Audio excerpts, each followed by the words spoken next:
right on that midcourt line. Now Butler has it up ahead. Got numbers. Mitchell with the left hand scores.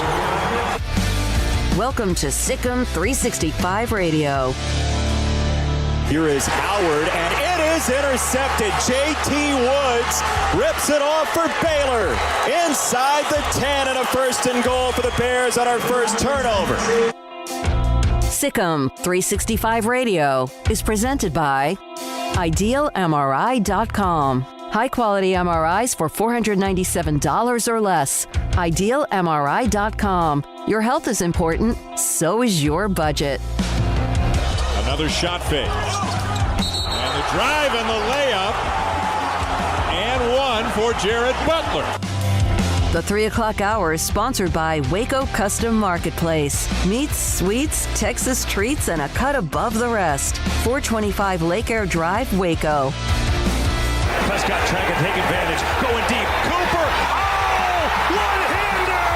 Are you kidding me? Now here's David Smoak, Paul Catalina, and Craig Smoak. All right, here we go on this Monday, June 21st. There are numerous Baylor-related stories. In fact, one that it looked like it kind of took a turn for a second involving Matthew Maile, Baylor, of course, senior to be, who had made the decision to at least test the waters of the NBA draft.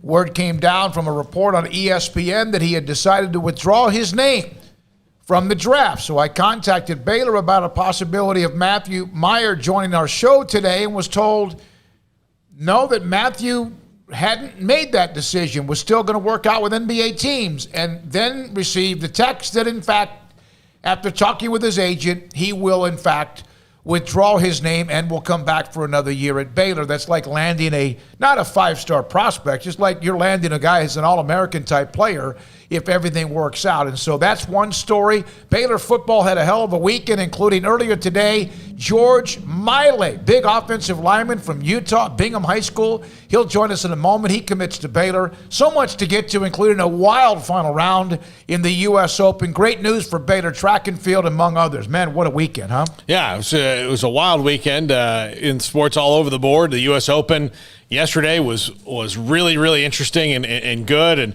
it was a tough court. I mean, Bryson DeChambeau went from overall leader to tied for 26th in about an hour and a half, and that doesn't happen most of the time. You might lose the lead, but you don't go to tied 26th in an hour and a half. And then John Rahm had to sit for an hour in the clubhouse and wait to win, which also doesn't happen all that often. So pretty wild there. Kevin Durant was out of his mind in a game that they lost. It was just nuts. Craig, the weekend Baylor had in football recruiting. It was pretty massive, to say the least. You know, they pick up a trio of guys over the last few days that are going to make major differences. You know, this offensive line class with Caden Siraki last week, we talked to him, continues to build, and George Maile is a huge get. I mean, he's a four-star ranked prospect.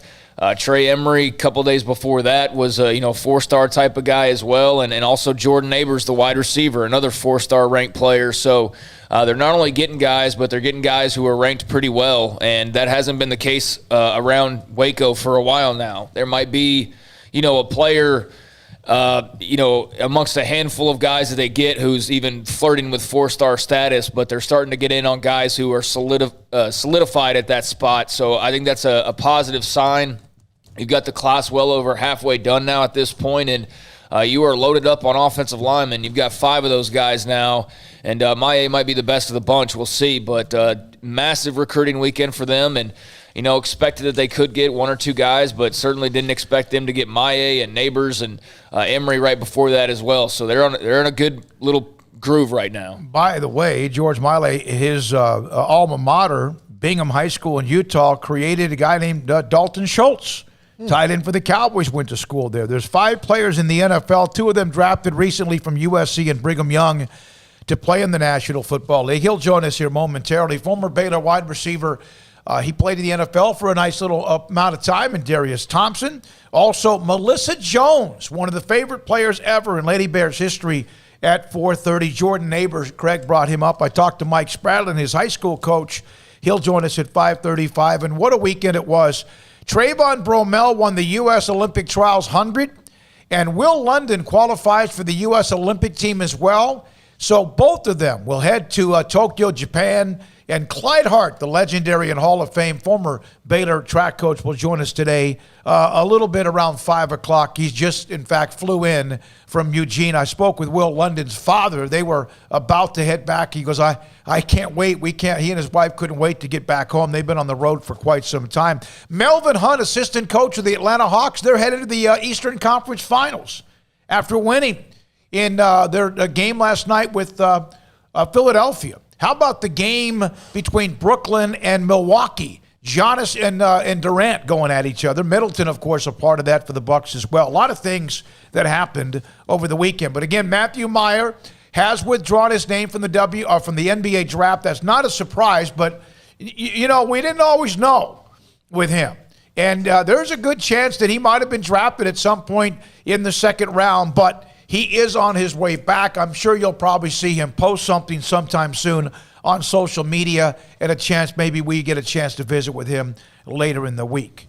Also, I mentioned Bromell. I mentioned Will London, Aaliyah Miller, and also Jared Butler are up for the Big 12 Athlete of the Year candidates. Jared Butler, of course, as you know, just won the Male Sportsperson Athlete of the Year, or Sportsperson of the Year. So those are still a couple of things that come down the road. Brittany Griner is a part of the U.S. Olympic women's basketball team. So are 40 and 39-year-olds Sue Bird and Diana Taurasi.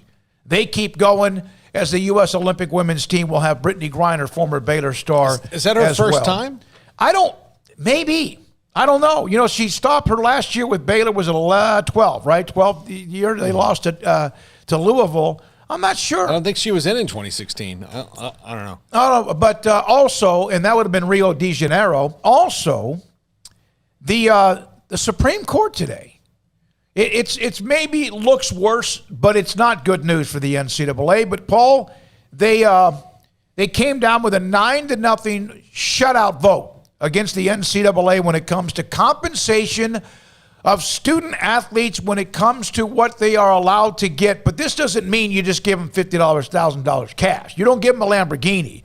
It's based on some education type of gift, like a laptop, things like that. Don't think this won't turn into another level of free agency like the transfer portal. But the Supreme Court today comes down with that ruling. One of the first questions I saw from somebody, if in fact now they open this up completely, will colleges start to say, okay, you're getting this, and this, and now you need to start paying tuition and fees like regular students?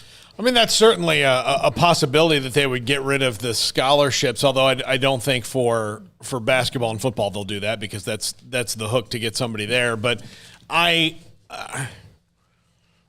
do think it's embarrassing for the NCAA because their argument was essentially that if you start giving athletes money, it will decline the viewership, which they have no way to measure. It's a very feeble argument. I mean, after the fact, they might be able to say, well, yeah, this is what changed it, but the Supreme Court's telling so you're telling us you can see the future, but it only applies to this. No, I mean, there was just a terrible legal argument that they made, which is not surprising because the NCAA does nothing but lose now.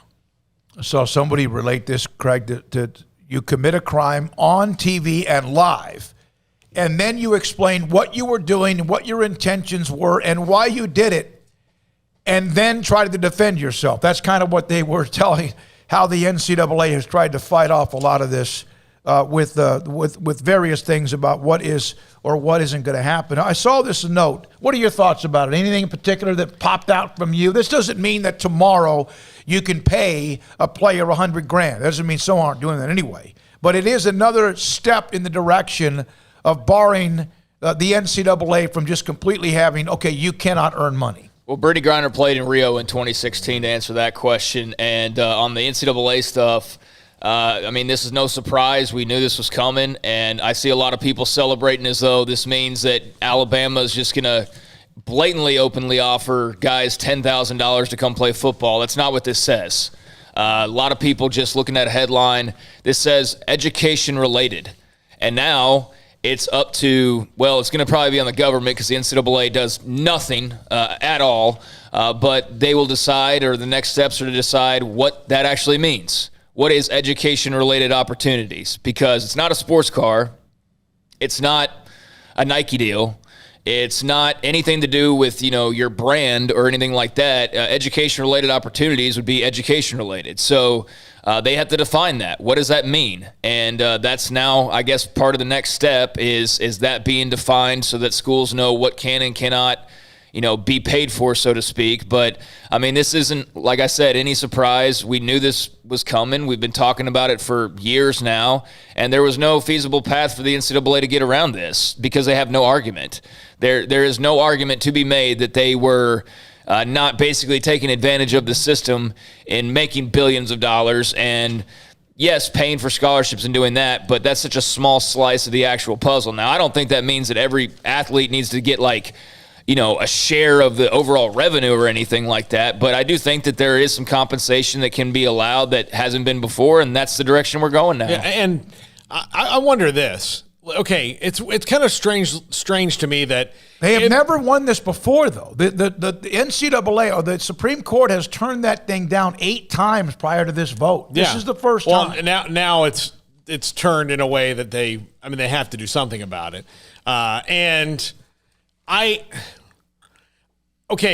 Every year we hear about coaches getting fired and all this stuff. If you look at the NCAA's record, if a coach at your school had their record right now, you'd fire him, right? So when does that happen for the NCAA? Because they're not winning anything.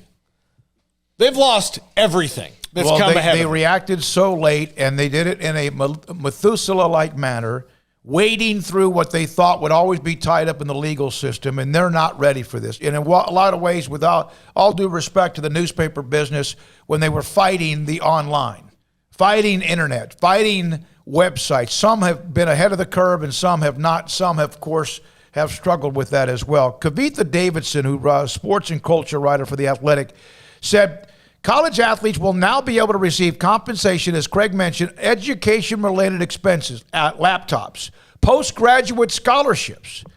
This does not mean that, again, there are certain things you may put into perspective, like cars, house, condos, apartments, whatever. But at the same time, it is another step where in the last 3 to 5 years, college student athletes used to get nothing. Well, I say they used to get an education. They used to get a lot of things. And then I lost that battle. I did.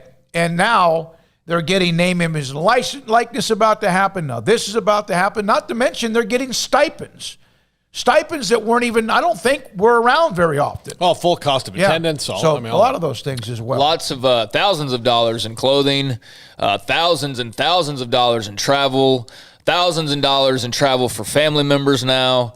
So, I think the NCAA would do itself, and all along could have done itself a good bit of, self-serving if they had said, you guys keep making it sound like we do absolutely nothing for the student athlete and that we just take in the money that they work so hard for. But meanwhile, while we're doing that, they're completely outfitted. Like, I don't know that I ever see a Baylor athlete, whenever I see Baylor athletes around campus, that aren't in, brand new Nike gear. All the freaking time. And, different Nike gear all the time.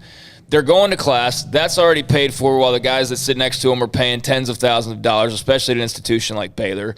Meals are free.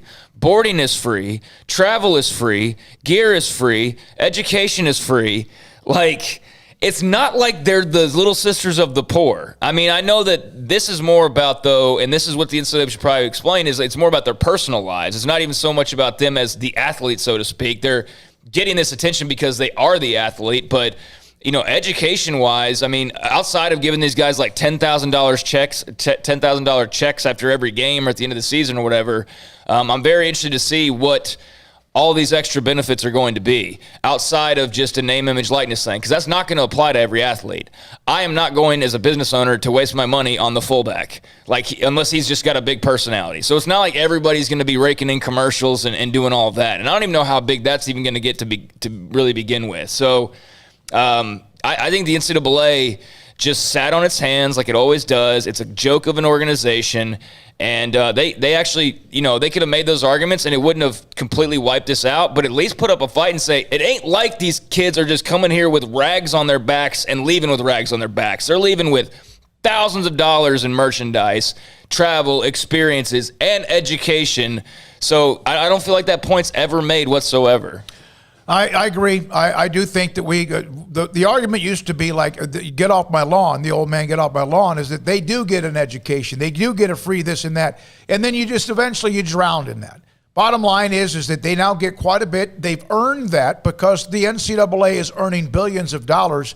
And just a matter of, well, right now in this America we live in, well, that's not fair. Well, I don't know what's fair. I really don't. I don't know how much they should get of it. I'm not saying they shouldn't get something extra, and now they will get even more. And good for them if that's what you can do, if that's the power and leverage you now have. Coming up next, George Maile. He's from Bingham High School in Utah. He committed to Baylor earlier today after the weekend visit. I saw a picture of him having dinner, lobster tails, and a lot more, sitting next to Siaka Apu. He was there along with others. Baylor had one hell of a weekend, and George Maile will join us next on SicEm365 Radio. IdealMRI.com can save you hundreds, thousands perhaps of money when it comes to getting an MRI on your muscle, whatever's hurting, or a ligament in your back, in your knee, in your shoulder, or possibly anywhere else in your body. How do they do that? Well, that's what they do. $497 or less every single MRI. $497 or less. The average is $1,100. An Ideal MRI can help you save a lot of money and also get you that information you need. Evidence of what hurts so much that at times it shuts you down. You cannot function, whether work, sleep, or even focus. Ideal MRI in the Central Texas Marketplace off I-35, just off the 340 and 6 exit. You can go in there. Dr. Rob Maxey and his great doctor and staff and the specialists and techs can help you out, but you can contact them. If your doctor says you need an MRI, you tell them IdealMRI.com. 1, 2. I'm in love with a man named Rudy. I'm okay with that. He knows exactly what I want. He keeps me coming back. Cooks breakfast, lunch, and dinner for me. Does the dishes too. I'm in love with a man named Rudy, last name Barbecue. It sure is easy to fall in love with Rudy's tasty oak smoked barbecue. Next in line. Boots add protection. Good boots help you climb better and move forward faster. And when your son or daughter steps into the boots of a U.S. Army officer, they also learn how to lead. In these boots, they'll gain more confidence with expert training in one of more than 150 occupational specialties. In these boots, they'll stand a little taller and lead a team with diverse backgrounds and areas of expertise to successfully accomplish whatever challenge comes next. In these boots, they'll earn respect with valuable experience from day one that will give them solid footing for success into the future. Highly qualified candidates who earn a spot on our team can receive comprehensive health care coverage, college tuition assistance, and a bonus of up to $40,000. See all the things your son or daughter can achieve in our boots at GoArmy.com. U.S. Army Waco Recruiting Company, 254-598-8131 or 254-776-1543.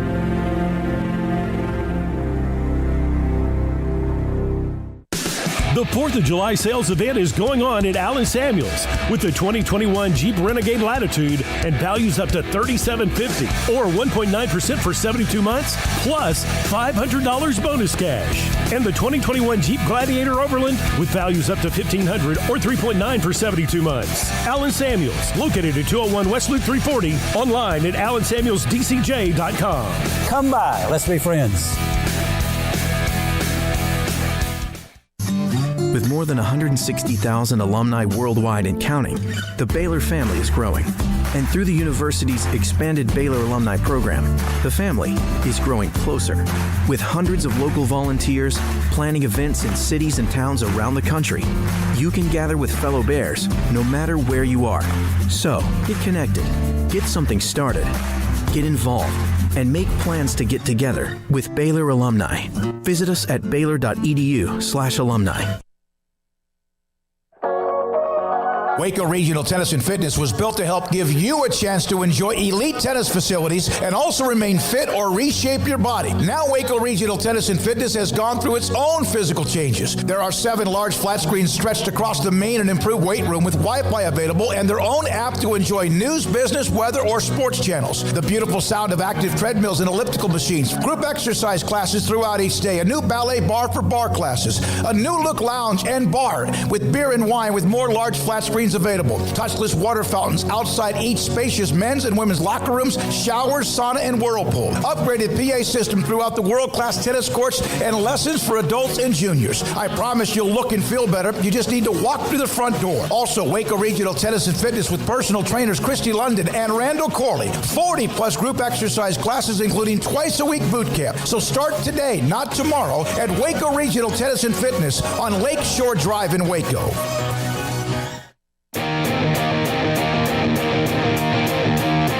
This is SicEm365 Radio. Text us at 254-339-1122. The SicEm365 Radio text line is sponsored by Riverbend Liquor and Wine, with the most extensive variety of craft beer in Waco. A hidden gem on Lakeshore Drive and 19th Street. All right, here we go. SicEm365 Radio. Paul Catalina, Craig and David Smoak. Also today, we are joined by George Maile. He's from Bingham High School, 4-star offensive lineman, visited Baylor, and had himself one heck of a time. There's stuff where he's playing a game with Zach Pyron, the Alabama quarterback, among many others, having a big meal with Siaka Ika, and so much more. And George joins us on SicEm365 Radio. I saw that meal you were sharing or eating. How many lobster tails did you eat? I had about 4. What else? What else other than the lobster tails? Chicken tenders and a s'more. Okay. Yeah, I had a bunch. You know, I talked to your football coach, Dave Peck, at Bingham, and he had been there for a long, long time, retired and came back. He loved you to death. He told me so many good things about you. He said that there was no doubt that you had just the best time ever on your trip to Baylor, and you've been recruited by many people. Can you kind of explain the weekend for not just you, but also your family at Baylor? It was a really good experience.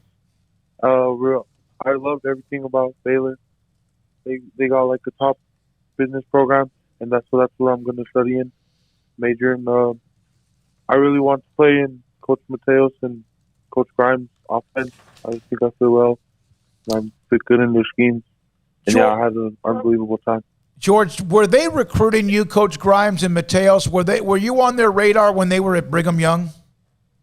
Yeah, when they were at BYU, Coach Mateos offered me there. Then when he moved to Baylor, he offered me from Baylor. So he gave me 2 scholarships. Did you? I mean, obviously, they were a big draw for you. Did you want to get away from home a little bit? Is that one of the draws as well, to come to a different state and experience something different? Yeah, that was one of my goals to Utah. So go to out of school thing. Cool. So what is Siaki or Apu like? He seems, since we've met him a few months ago when he arrived, to be just quite the character. We know he's a singer. What was he like on your visit, getting to know him, or did you know him a little bit before that? I knew him before that because me and him, we went to different high schools, each in Bingham, and we're rivals. Okay. So it was good to know him. He's a really cool guy. He's fun. And yeah. You big smile, friendly. Zach Pyron, the quarterback, as you know, the commit to Baylor from Alabama. He told me you and him hit it off really, really well. I don't know if he actually got a hold of you earlier today or not, but he was excited. But I have to find out who won the Connect 4 game. I beat him 2 times. Yeah, and he hasn't beat me since. So you beat him twice, and he has not yet beaten you. Yeah. And I also beat Coach Aranda's daughter. Oh, cool. Throwing down a little bit more with that, too. Okay. Well, see, George is just proving what all of us former linemen know, is that linemen are the smartest people in the team, and quarterbacks get all the glory. But the linemen are the smartest guys, right, George? Yeah. See, he knows. George Maile from Bingham High School, our guest on SicEm365 Radio. Now, What did it mean to you today to be named the overall pie leader at Bingham High in football? Oh, man, it's been one of my goals ever since I first came in at Bingham. It was when Coach Peck said I was the guy, I was just so excited and happy. You want to explain what pie leader means? So PIE, P for passion, I for integrity, and E for effort. The overall pie leader is like the team captain of the team, and they usually lead the team on and off the field. Well, that's all. It's kind of like being a captain, huh? Yeah. And this was after you came back, and you were immediately right into it earlier today after you had been in Waco? Yeah, right when I got back, we had practice today, and then he named the leader. And then he named me overall pie leader. That's awesome. Good for you. That's fantastic. So, George, was this your first trip to Texas, or had you been here before? And what were your thoughts on being here? It was my third time. I've been to San Antonio. I've been to Fort Worth, Texas, and then this is my first time going to Waco. Okay. So it was so fun. I love Texas so much. What is it about Texas that you like so much? Country music. I'm a big country guy. The food out there, and just everything's bigger out there, and the people out there. All right, who's your favorite country singer? Alan Jackson, George Strait. I think he's from Texas. Oh, yeah, he's the king of Texas. Yeah, he's the king. Yeah, that's a good name. That's a good name to pick. Whenever I listen to his songs out there, it just feels way better. Mm-hmm. It's better when you listen to it here in Texas? Yeah. Yeah. It's like listening to Jimmy Buffett like when you're in the Amarillo Keys. by morning. Oh, yeah. Oh, yeah. That's a good one. Absolutely. Hey, Coach Peck did tell me, though, last year you got hurt. You hurt your knee, and it was like early on in the year you've had to come all the way back from that. That says quite a bit about your endurance, your fortitude and resiliency. How difficult has that been, and what does that say about you that you had to bounce back from an adversity like that? I mean, yeah, I tore my ACL and MCL back in the past season. But yeah, it's been like a long journey, trying to get back. But yeah, it says a lot about like I don't give up and I don't stop for anything. I'm just going to keep coming. Yeah. Was there a point during that rehab, because you hear stories about whatever anyone has, whatever surgery it is, especially something like that, you're a big guy. Was there ever a point where you just thought it was not going to work? No, I have faith in myself, and I knew God had a plan for me. So I knew I was going to come back. So, George, it was a pretty big weekend for Baylor. I mean, you committed a few hours ago, and that was like the cherry on top. Jordan Neighbors also committed. They had, a couple guys last week as well. What kind of a sense did you get when being around the team and the fellow recruits and the coaches of just kind of what's being built right now? Do you feel like there's kind of something bubbling under the surface with Dave Aranda and what he's doing with this program? Yeah, I feel like Coach Aranda is going to turn this around, and Baylor's going to be one of the top teams in the country, if not the top. What's it like getting to know Dave Aranda? He's a really good coach. He cares for his team. He focuses on the player over the person over the player, I meant. Yeah. He has a certain demeanor. He's not a guy that's going to yell and scream. He's not going to be real boisterous, but he can control a room, and he's getting more and more confidence. The first year was hard because of COVID, and the season didn't go very well. It was just kind of a tough deal. When you got a chance to visit with him one-on-one, what did you see in him? What did he show you from those conversations?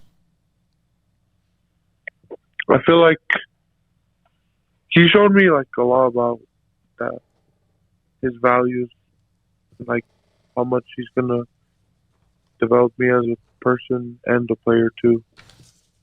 Yeah. Your mom put up a note, and this has been a while ago. This might have been even last year, but I saw this. I've set the bar for my children that nothing will hold me back. It's a picture of her and also you and your brothers and sisters in front of I think it's like a fountain or a statue, I believe on the campus of USC. This single mama of 5 working full-time is about to get her master's degree from the University of Southern California. No excuses, children. I fight on for you.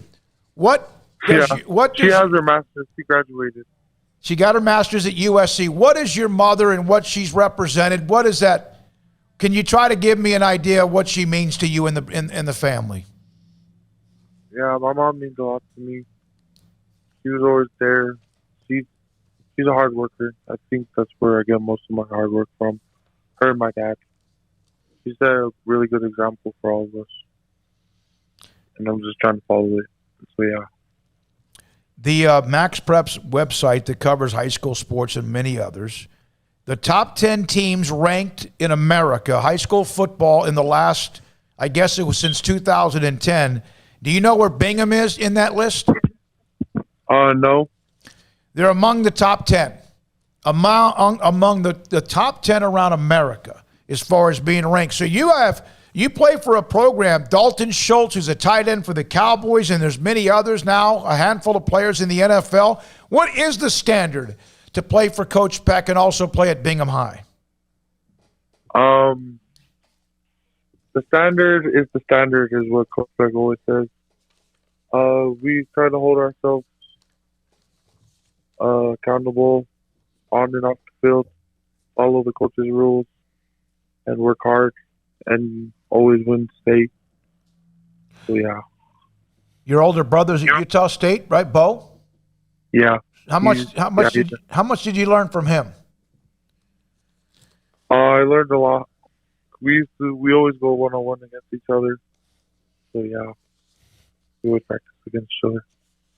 Well, George, you are another offensive line commit in a class that's been building up some offensive line commits, a handful of guys now. What was kind of the talk with Coach Mateos as far as, his vision and what he and Grimes are trying to do and the class they're trying to build up front? We're trying to build – Could you repeat that? Yeah, what was kind of the conversation with Coach Mateos like this last weekend, just as far as the offensive line goes and the class they're trying to build? Got a handful of guys now with you committed as they try to, redo this thing. So what was kind of, the talk with him and about what he sees with this offensive line in the future? I feel like we got a good coach that's going to lead us, Coach Mateos. I trust him. I trust Coach Grimes' offense as well. I feel like we're gonna make it. You know that you realize that anytime Baylor gets an offensive lineman commit, we talked to Siraki last week. He was headed to vacation to Florida. The Baylor fans are thrilled to get another offensive lineman commitment. You sense that at all in any way? Has anyone said anything about that to you? Yeah, everyone. I've gotten so many messages, stuff. I'm really happy. Are you blown away by, have you been, what's been the reaction that you've dealt with on social media and others just happy for you, but also happy that you're joining Baylor? What's that been like? Many people are surprised, and a lot of people are happy for me. So, yeah. Thank you for your time, George. Congratulations. And obviously the pictures show you enjoyed your trip with the family to Baylor. 4 lobster tails in one setting. How many do you think you could eat in one setting? I think I can eat about 6. The funny thing is, I didn't know I liked lobster until I had some, then I just kept eating and eating. Your little melted butter? Yeah. Little melted butter. Oh, my goodness. So now you know you're a fan of lobsters, right? Yeah. Yeah. And crab soup. Oh, yeah. Oh, nice. Oh, crab, as you said, crab? Yeah, it's the best. Hey, George, thank you very much. Appreciate Coach Peck for helping out with a little information on you as well. Thanks for your time. Congratulations. Enjoy the rest of the summer. Thank you. That's George Maile from Bingham High School. He's a big guy. He's not, he's a man of few words, but you could kind of tell a little bit about what he likes and what he doesn't. And the fact is that his mom got her master's from USC. They were in on him. Many were in on him at some point or another. Some really nice big-name schools. That's a pipeline, and if you could find a way to tap into that pipeline in that area in Utah, you're talking about linemen, not that they don't have skill people, but offensive and defensive linemen. Yep. And Siaka Ika may have been, who knows, I don't, but maybe he becomes, in a way, their pipeline with this specific staff to Utah the way Louisiana became a pipeline for the Baylor men's basketball team. I'm not trying to compare Tweety Carter and all that, but you got to start somewhere. Yeah. I also just got to bring special note to the fact that he's like, George Strait, he's from Texas, right? Yeah. No, that's like going to the Vatican and go, the Pope lives here, right? Yeah. But but it's good. They got, 2 big-time offensive linemen this week, and that's what they need to do. Like I told you guys in the text last week when they had that other commitment, like, okay, 1 down, 22 more to go, because they need that depth. They really do. And, when you've got guys who are highly sought-after offensive linemen, that's what they weren't getting before. They were kind of getting, oh, crap, we need some guys. Who's played offensive line? Let's go try and get them. Yeah, and, I don't really know, their best offensive line classes they've ever had or anything like that, but this one is shaping up to be really solid. We knew it was going to be deep to begin with because that was just what was needed, but you've got George Maile now out of Utah, who's a firm 4-star player, Colton Price, Timothy Dawn out of Arkansas, Caden Siraki, Bryce Simpson. So there's your 5 guys right there, and you may even get a 6th. We'll see. That's not out of the question entirely, but you do have to go address some other positions as well ultimately.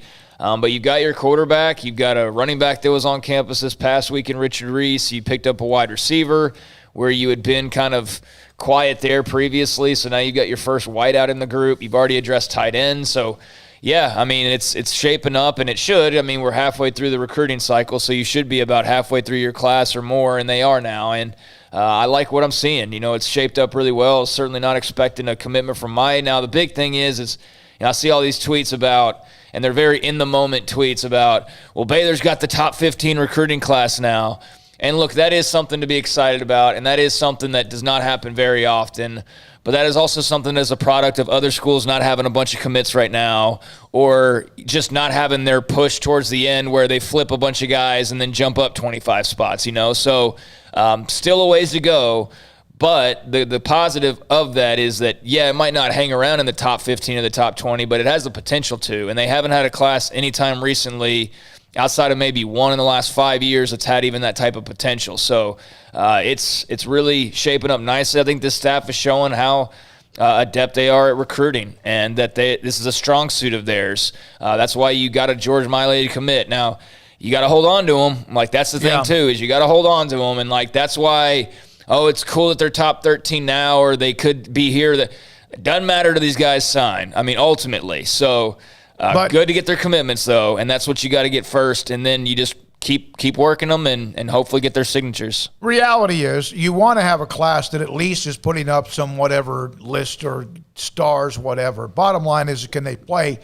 And you might be ahead of Alabama or Clemson or others right now. That's not going to stay the way. It's not going to happen. It's just reality. Those teams are going to eventually get their big chunk of you-know-who's, and that's fine. But be in the conversation among the top 25 or 30 classes with what you have, who you are, and what to expect. And every once in a while, do like you did today with George Maile and beat out Oregon and TCU and USC. Exactly. And you win enough of those battles, you're going to have quality players on campus, because those 3 schools aren't all missing evaluations. And he had a lot more offers than that as well. But they're beating some people head up, and they're not just beating SFA and Sam Houston and Texas State like they were for some of their previous linemen, quite frankly.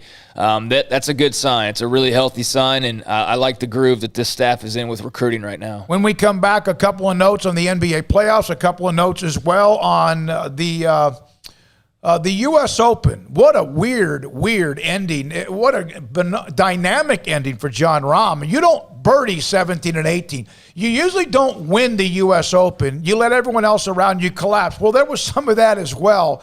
But Jon Rahm went out and grabbed it, and how ironic, after he was leading the Memorial Tournament, a big-name tournament, and then had to withdraw because of COVID. We'll get into that and much more. Plus, Derrius Thompson, former Baylor wide receiver at 4, Melissa Jones, 4:30, Clyde Hart, Hall of Fame track coach, on Trayvon Bromell and Will London being a part of the U.S. Olympic team, and then Jordan Neighbors, one of the wide receivers, the only wide receiver commit right now with Baylor on their class of 2022 from Rockwall Heath at 5:35. This is SicEm365 Radio. Riverbend Liquor and Wine, Lakeshore Drive at North 19th Street in Waco.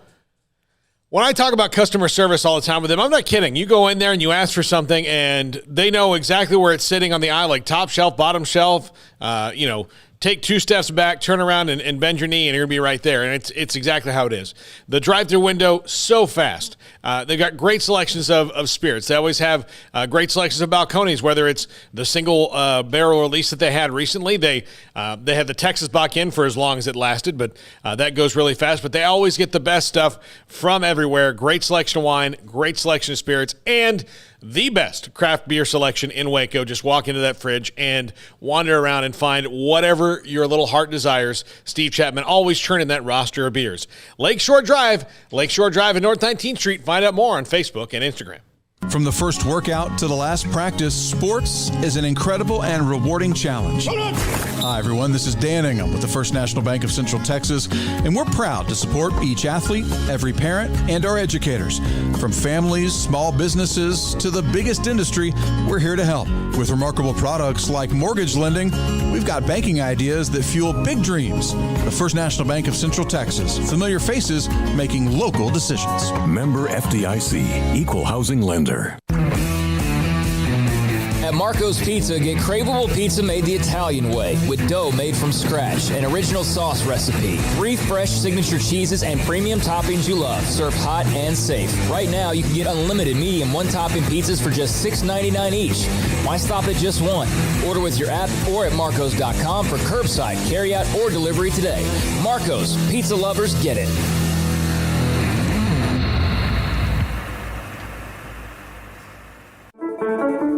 One size fits all. That may be all right for an adjustable belt or cheap sunglasses, but when it comes to your financial needs, no one wants a one-size-fits-all strategy. Cam Heathcott, your Edward Jones financial advisor, knows that his most important goals are yours. That's why he takes the time to understand your needs, knowing you. That's how Edward Jones makes sense of investing. Cam Heathcott, covering Conroe and Houston, 936-756-7717 or cam.heathcott@edwardjones.com. Edward Jones, member SIPC. It's time to fire up the grill, heat up the oven, or get that deep fryer going to enjoy the top quality products at Waco Custom Marketplace. Order 30-pound sacks of live crawfish by 6 on Wednesday. Pick up on Friday afternoon after 2 or Saturday. Enjoy the weekend. 30-pound sacks of live crawfish available right now for $4.25 a pound. Find all the crawfish boil ingredients you need, including red beet potatoes, sausage, corn cobbettes, and Louisiana boil seasoning. Make your order for live crawfish by Wednesday at 6. Pick up on Friday after 2 or all day Saturday, and enjoy the weekend. Waco Custom Marketplace, your home for fresh baked kolache, cinnamon rolls every day. Butcher shop to cut your steaks the way you want. Fresh seafood, summer sausage, boudin, house cured and smoked bacon, spices, seasoning, soup mixes, and more, and weekly gift boxes for any occasion. Waco Custom Marketplace, 425 Lake Air Drive in Waco, or WacoCustomMarketplace.com.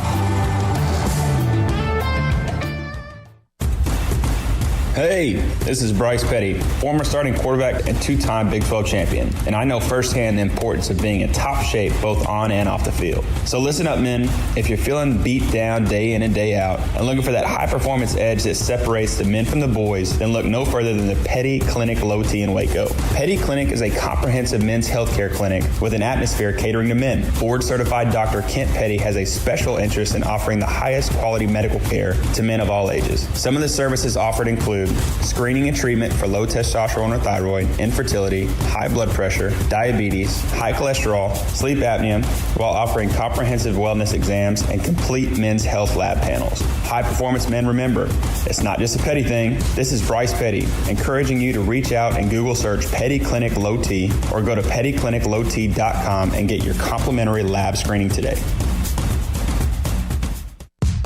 Welcome back to SicEm365 Radio.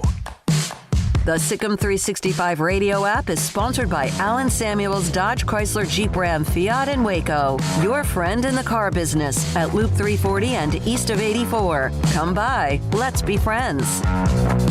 By the way, Craig, are your headsets sweaty? Nope. Well, Brian Etheridge said that, in fact, if they were, that Trey Emery had just come from, doing all his thing, and from the Mount Pleasant. That's one of the names we haven't mentioned. I don't think we mentioned him, the young kid from Mount Pleasant. And he was sitting at your seat when Brian and Grayson did all the work. Jack was producing. Trey Emery's a name we really haven't brought up. We brought up Siraki from last week. Neighbors, the wide receiver from Rockwall Heath, will be at 535. Mike Spradlin, the Rockwall Heath coach, told me this, and we know Mike from Temple, and of course he made a run last year, and he coached at Houston under Coach Bryles. He said that's the wide receiver that if, in fact, they were running the same offense as when Coach Bryles was here, he would have been recruited as a wide receiver in that offense because of his amazing straight line speed. All right. So he'll join us. Yeah, that's great news with that. So that's one thing as well. And then, of course, Maile, we appreciate his time for the other commitment. What was the other? Am I missing one other player that was committed over the weekend as well? Now, I watched the NBA playoffs. I watched the Milwaukee-Brooklyn game, and then I watched a little bit of last night's. Really not much until like the fourth quarter, and Trae Young got a little hot in the fourth quarter.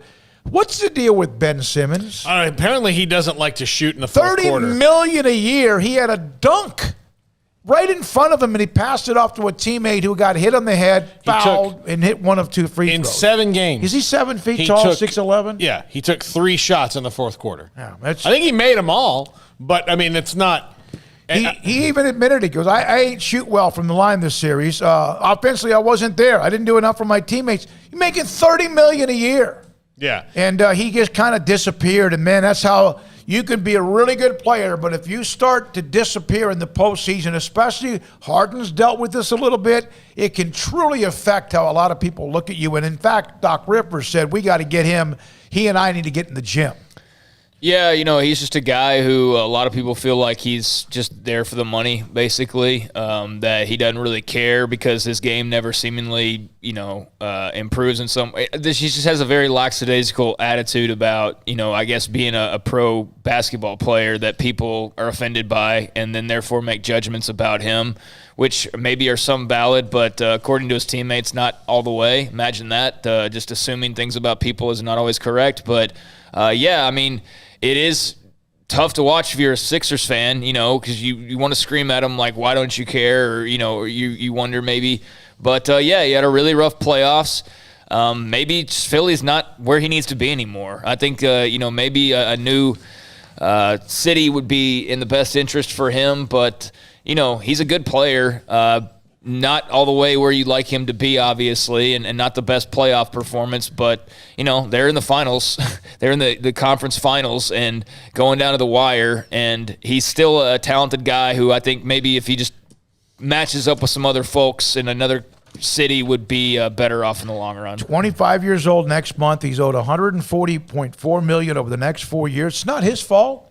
Philadelphia's the one that signed him to that deal. Yeah. He does get some other stats. He just disappeared on offense. But did you see the end of the game that Durant hit what they thought was a three? But did you see James Harden when that play was I think it might have been the one where Durant actually moved. So they go across midcourt and someone passes the ball to Harden and he couldn't get it out of his hands fast. And he passed it to Durant, but he didn't want anything to do with that either. Well, part of it is Harden's hurt, and playing hurt, which, I'm one of the rare times you hear me say that's admirable for James Harden. But Kevin Durant, who I also personally cannot stand, but what he did in these playoffs, unbelievable. The other night against Milwaukee, to score that many points, not come out of the game, and lose is really tough. He was absolutely out of his mind in these playoffs. But, I thought about this. How refreshing is this for the NBA? And I know maybe people may say TV ratings and blah, blah, blah. But,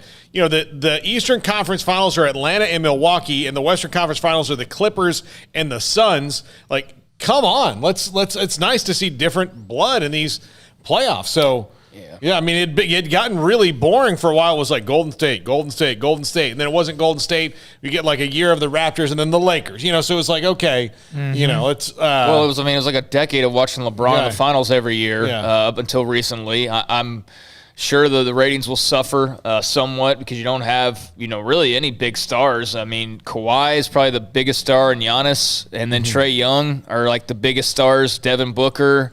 But, those guys are big time superstars, but it's not LeBron, it's not KD, it's not James Harden, it's not all the typical guys that we hear incessantly about if they change the wardrobe before the game or if they do anything really of substance whatsoever. It's just instead a bunch of guys who are just stars, and we don't really hear anything. Even Kawhi, like you hear about Kawhi only because people just talk about him because there's nothing to talk about. Like they have to figure out something to talk about with him. So his quiet demeanor is almost like a negative, in the eyes of the public. But yeah, it's going to be really interesting. It's going to be tough if. As a Mavs fan, I watched the Clippers raise the trophy knowing how much trouble that they had them in and how they should have won that series. And instead, here is L.A., a couple weeks later, and they're in the Western Conference Finals. So I'm going to see what they do. And if they do get to the finals and maybe even win it, then it's going to be even more brutal for Mavs fans who watch them let that series slip away. But I like Phoenix. They're a lot of fun to watch. I wouldn't mind seeing Giannis raise a trophy. I'd love to see Trae Young raise a trophy, so I'd be fine. I mean, I guess if anything, I'm rooting for 3 of the 4 teams, and with the Clippers, I kind of hope that they continue to bumble their way through not being the king of L.A. So we'll see what happens, but very interesting and intriguing matchups, even though it's not, the big names that we're so accustomed to seeing. I have to say this, and I don't know how to say his last name even to this day. I'm not being sarcastic with Giannis. I just don't. Antetokounmpo. I didn't watch a lot of him. For some reason, I don't know, because I don't watch as much of the NBA. I don't know. But, he won back-to-back MVPs. He's obviously a great player. And then I watched that Game 7, almost, not the whole game, but a lot of the game. And there were times when I wondered about him. Well, he airballed 4 free throws. Yeah, he's really struggling. They got into his head at the free throw line with how long it takes and all that. But, yeah, he's a dude now. He's big, tall, lanky, very athletic. His problems seem to be not at the free throw line, of course, that's obvious. But sometimes when the ball gets below his knees and he has to try to pick it up or whatever or manage it, he does struggle with that. But, man, he and Durant and Middleton for the Bucks, wouldn't the Mavericks have liked to have had someone like him as an he's a star. And Trae Young last night, you talk about a guy struggling. He could not hit a shot. He was 3 for 20. But in the fourth quarter, he didn't stop shooting and eventually hit 2 or 3 runners and hit a 30.3, a 30-foot. I mean, that's the difference between, a guy like Trae Young and a guy like Ben Simmons. Ben Simmons did not shoot. I mean, he didn't shoot any shots. It's not just free throws. He wasn't shooting at all. And he's a guard. That's what they're supposed to do. You got to shoot. Yeah. Not taking any shots in the fourth quarter in games 5, 6, and 7. Ben Simmons is a guard? Yeah, he's a guard. Yeah. LSU? Yeah. Okay. All right. Yeah, he wasn't a guard at LSU, but in the NBA, they moved him to guard. And, so you have the Clippers and Phoenix. Phoenix is playing without Chris Paul. For now. The Clippers are playing without Kawhi, but they've reinvented themselves, since that time. And so you have that in the finals. And then you have now Atlanta against, who am I missing? Milwaukee. That's right. Okay. All right. So it'll be, it's refreshing to see some new names and new faces as well.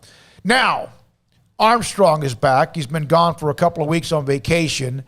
And I have to get your feedback on your buddy Bryson yesterday. So I finished a round of golf. I checked the leaderboard. He's winning the tournament. Now he's got McIlroy and Koepka. They're all right there with him. And, of course, what's his name? Oosthuizen, who's steady as hell. Tell me you enjoyed that. Oosthuizen is very steady. I was on a plane when the epic collapse happened, so I did not get to witness it. But I always like to see, when I check my leaderboard, I have to scroll quite a bit to see DeChambeau. That's always good. Well, so you did not know he had just fallen apart? I did not absolutely. I got on the plane, and he was high on the leaderboard, and when I got off the plane, 20 minutes later, I got a notification, Jon Rahm wins. So I kind of missed. He was alone in first place. And then an hour and a half later, it was tied for 26th. And it is kind of like beautiful. A bunch of paper cuts, a bogey, because he won the U.S. Open last year, hitting the ball everywhere, dominated, won by a bunch. He was doing the same thing the last couple of rounds after a tough first round.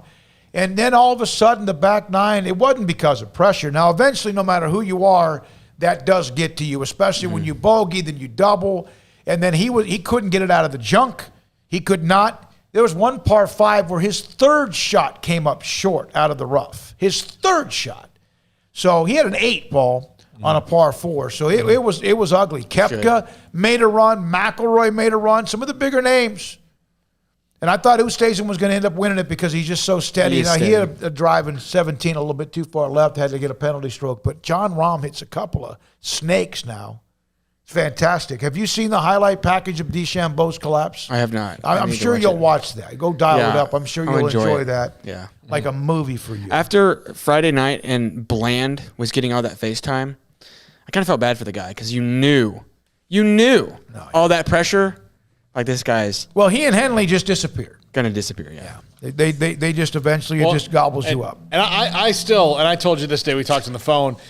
Jon Rahm makes the 2 best putts in the history of the U.S. Open back to back, birdie 17 and 18. And then the first thing I think is like, oh, now he's got to go sit and wait. Well, Louis Oosthuizen is there, and I don't think Louis Oosthuizen cratered under the pressure, but he got put in a spot on 18 where he had to he has to hit miracle shots, and that's just not, that's not his game. You know how hard it is when you have to eagle to force a playoff, and you have a lie in the rough just 5 feet away from being flawless, and you almost I got to try this. But had he hit it, it might have gone 3 feet, or it might have gone out of bounds. And he had to lay up, and that just, you could tell it killed him. And then the golf gods essentially just stabbed him in the gut when he birdied the hole anyway, which anybody would kill to do on 18, but, had to eagle it, so. Yeah, there's a new young name in golf. Paul, I'm surprised you didn't fall all over yourself. He's not Italian. Guido Magliozzi.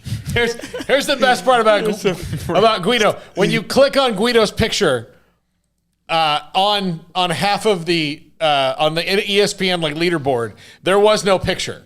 Yes. There was no picture. The best. So there you go. He might be like one of these the girls go nuts over Guido. But when I saw that, I'll be picking him every time now. Guido.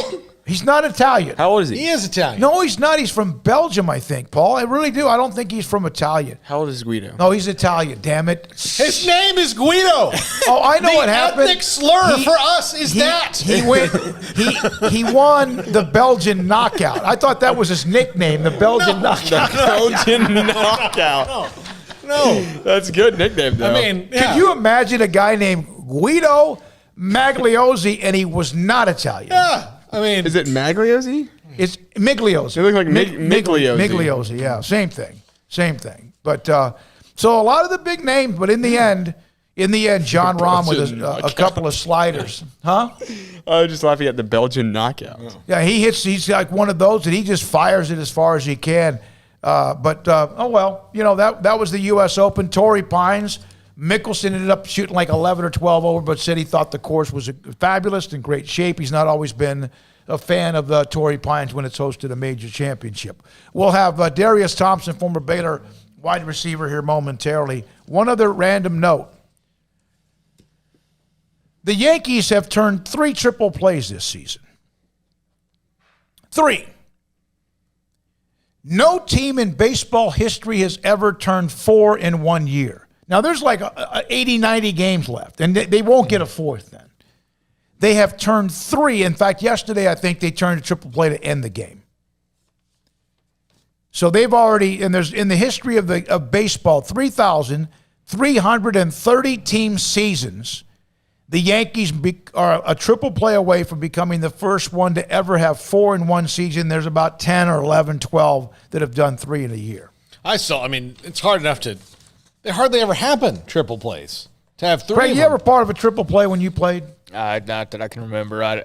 It may have been. I don't recall. They just had one last week. A ball bounced off someone's shoulder, ricocheted to the first baseman or whatever happened with that. I don't know. That's interesting, yeah. We'll see if they got a whole half a season to get one more. So, maybe that's in the cards for them. But the opportunities to even do so are pretty rare. So, that's a cool little note. Yeah, they could go another 20 years without even getting a triple play. Yeah. But they've had 3 already this year. You already, look, before it even starts, you have to have 2 guys on base already.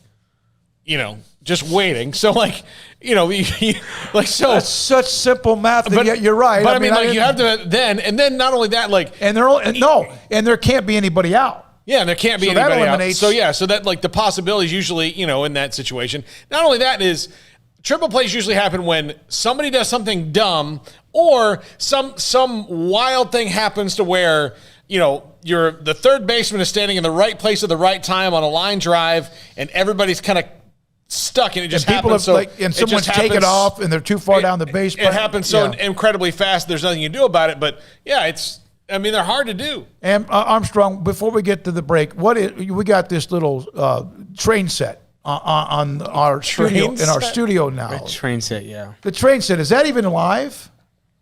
It's live now. The train set.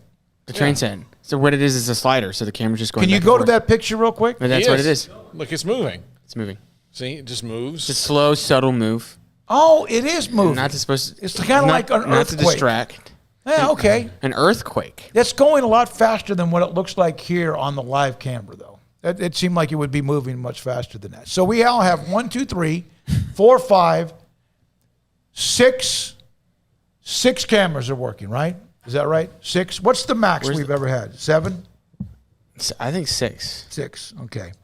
That's pretty cool. That does not remind you of a train set? I guess a little bit. I mean, not and one. The fact that it has rails. Yeah. And there's something moving on it. All right, good to have you back, Armstrong. At least that we think that way. I'm not sure about Jack, Hayden, and Emma. When we come back, Derrius Thompson played handful of years in the NFL, a wide receiver from Baylor, SicEm365 Radio.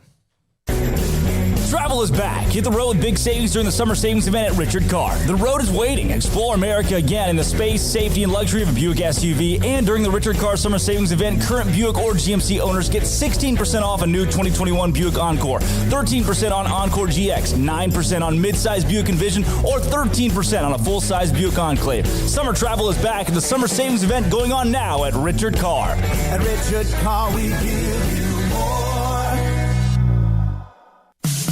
In the market for a quality metal building? Since 1943, Pioneer Steel & Pipe has helped Central Texas residential and commercial customers with metal building design, panel options, building components, and trim options. Pioneer Steel & Pipe's residential line is energy efficient, offers low maintenance, reduces insurance payments, is impact resistant, and carries up to a 45-year limited warranty. In addition, they can also help you find a metal building contractor for your project. Pioneer Steel & Pipe with locations in Waco and Bryan and at pioneersboys.com.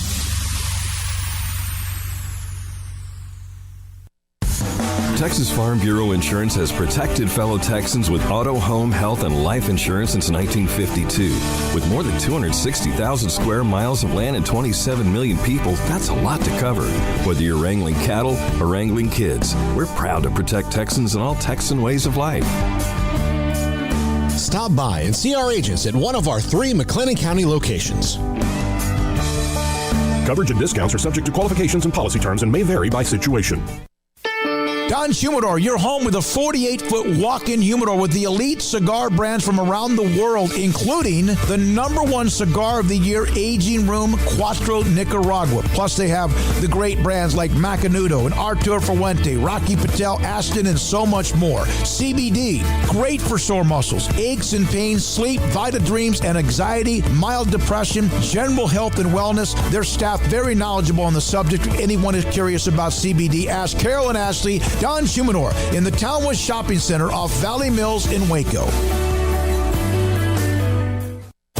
At Ideal MRI, we feel blessed to be part of the Waco community. We're a small family business here in Central Texas. At times like this, the cost of healthcare has never been more important. And unfortunately, significant illnesses and injuries still occur. And that's why Ideal MRI is open and here to serve you through this difficult time. So if you need an MRI, ask your doctor about Ideal MRI. You can schedule online in minutes at idealmri.com or call 833-IDEAL-MRI.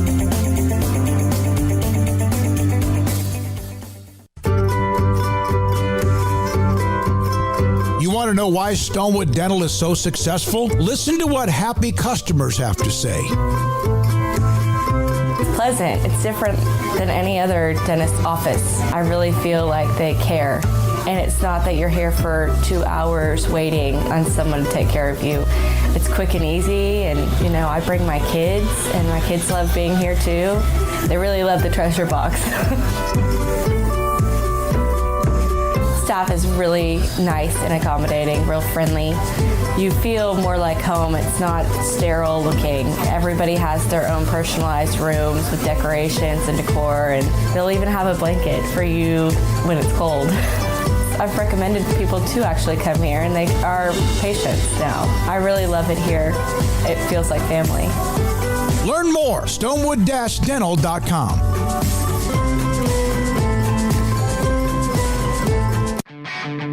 Welcome back to SicEm365 Radio. That was picked off, and it's a pick six by Jalen Petrie.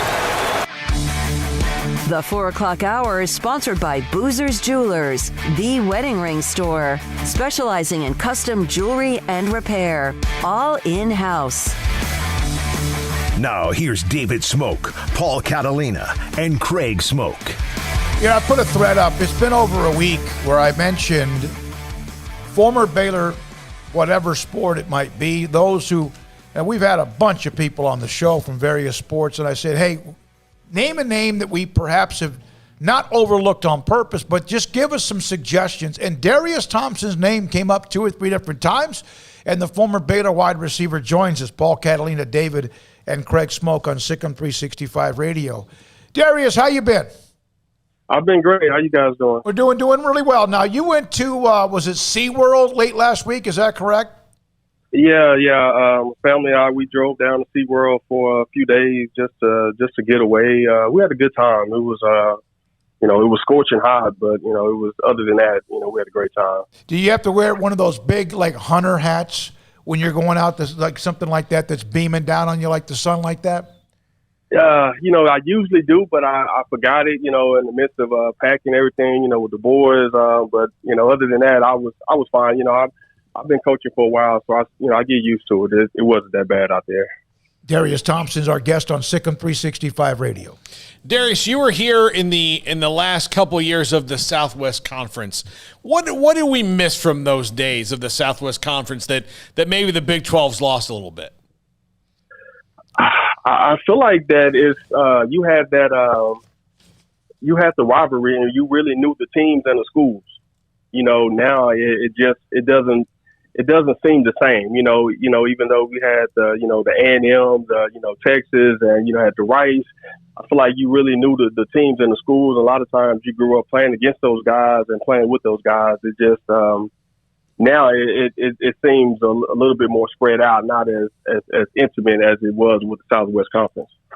Describe how you ended up in Waco to play your college ball. I had a great recruiter, Larry Fedora, recruited me out of high school, and I always had a thing for Baylor. My cousin went to Baylor. Renee Thompson, played in Baylor in the '80s, and so. I think from that I was always a fan, and I saw tons of potential there. The year before I came, they went to a bowl game. Freshman quarterback, running back Gerard Douglas, Jeff Watson. So I saw a lot of young guys, and I saw a lot of potential, in the team. When you mentioned your cousin Renee Thompson, he was. When I think of him, I think of a guy that was a madman on special teams. Is that something you remember from him? Yeah, definitely. Just really, great athlete. Someone that that could run, and I think he had a really great career. And it's just funny. I think you never know what could happen had he played another position besides corner, because he was good size and he was physical and tough, but. That's you think about his career, definitely in NFL. That's what he was known for. Derrius Thompson, our guest on SicEm365 Radio. Dave Aranda is starting year 2. They've had a pretty good weekend with recruiting. Of course, you know what that means. It's guys that still have to sign eventually and then play. What are your thoughts? You mentioned Larry Fedora, and he recruited you. What do you see now with young people and the recruiting process with list of the top 15 or the decommitments? Things have changed quite a bit. What do you see as a coach now with that? You know what? It's changed so much. And honestly, right now, I feel like it's hard for me to keep up. You know, you have guys that's decommitting, you know, transferring. I think it's changing the game, you know, and it's hurting a lot of these young athletes coming out right now. If they're not, you know, rated, you know, really high coming out their junior year, I think, you know, they're struggling. Like guys like late bloomers, you know, they're not getting the looks that they would usually get, you know, right now. And I think I'm old school, and it just, you know, you get used to a certain way. And I think right now it's about, you know, I think we've always had those decommitments, but, you know, once you commit and you decide, you know, on that, you know, I think you should, you know, stick with it unless you have other reasons, you know, legitimate reasons to back out of it. Is part of that, though, because, and you see this as you deal with parents, that parents maybe put unrealistic expectations on the process, and they don't maybe go through the whole thing with their kids?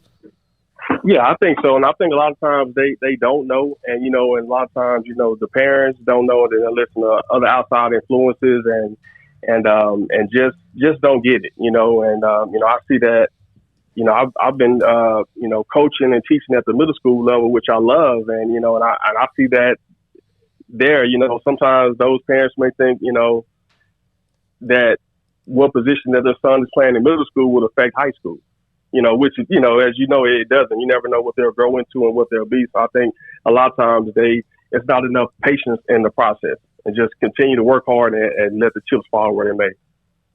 Derrius, do you know Joey McGuire at all? Yeah. I've met Coach McGuire a few times. You know, when he was in City Hill, you know, I would come through and see him. So yeah, I've met him a few times. Okay. I was excited. Yeah, when he came to Waco, definitely.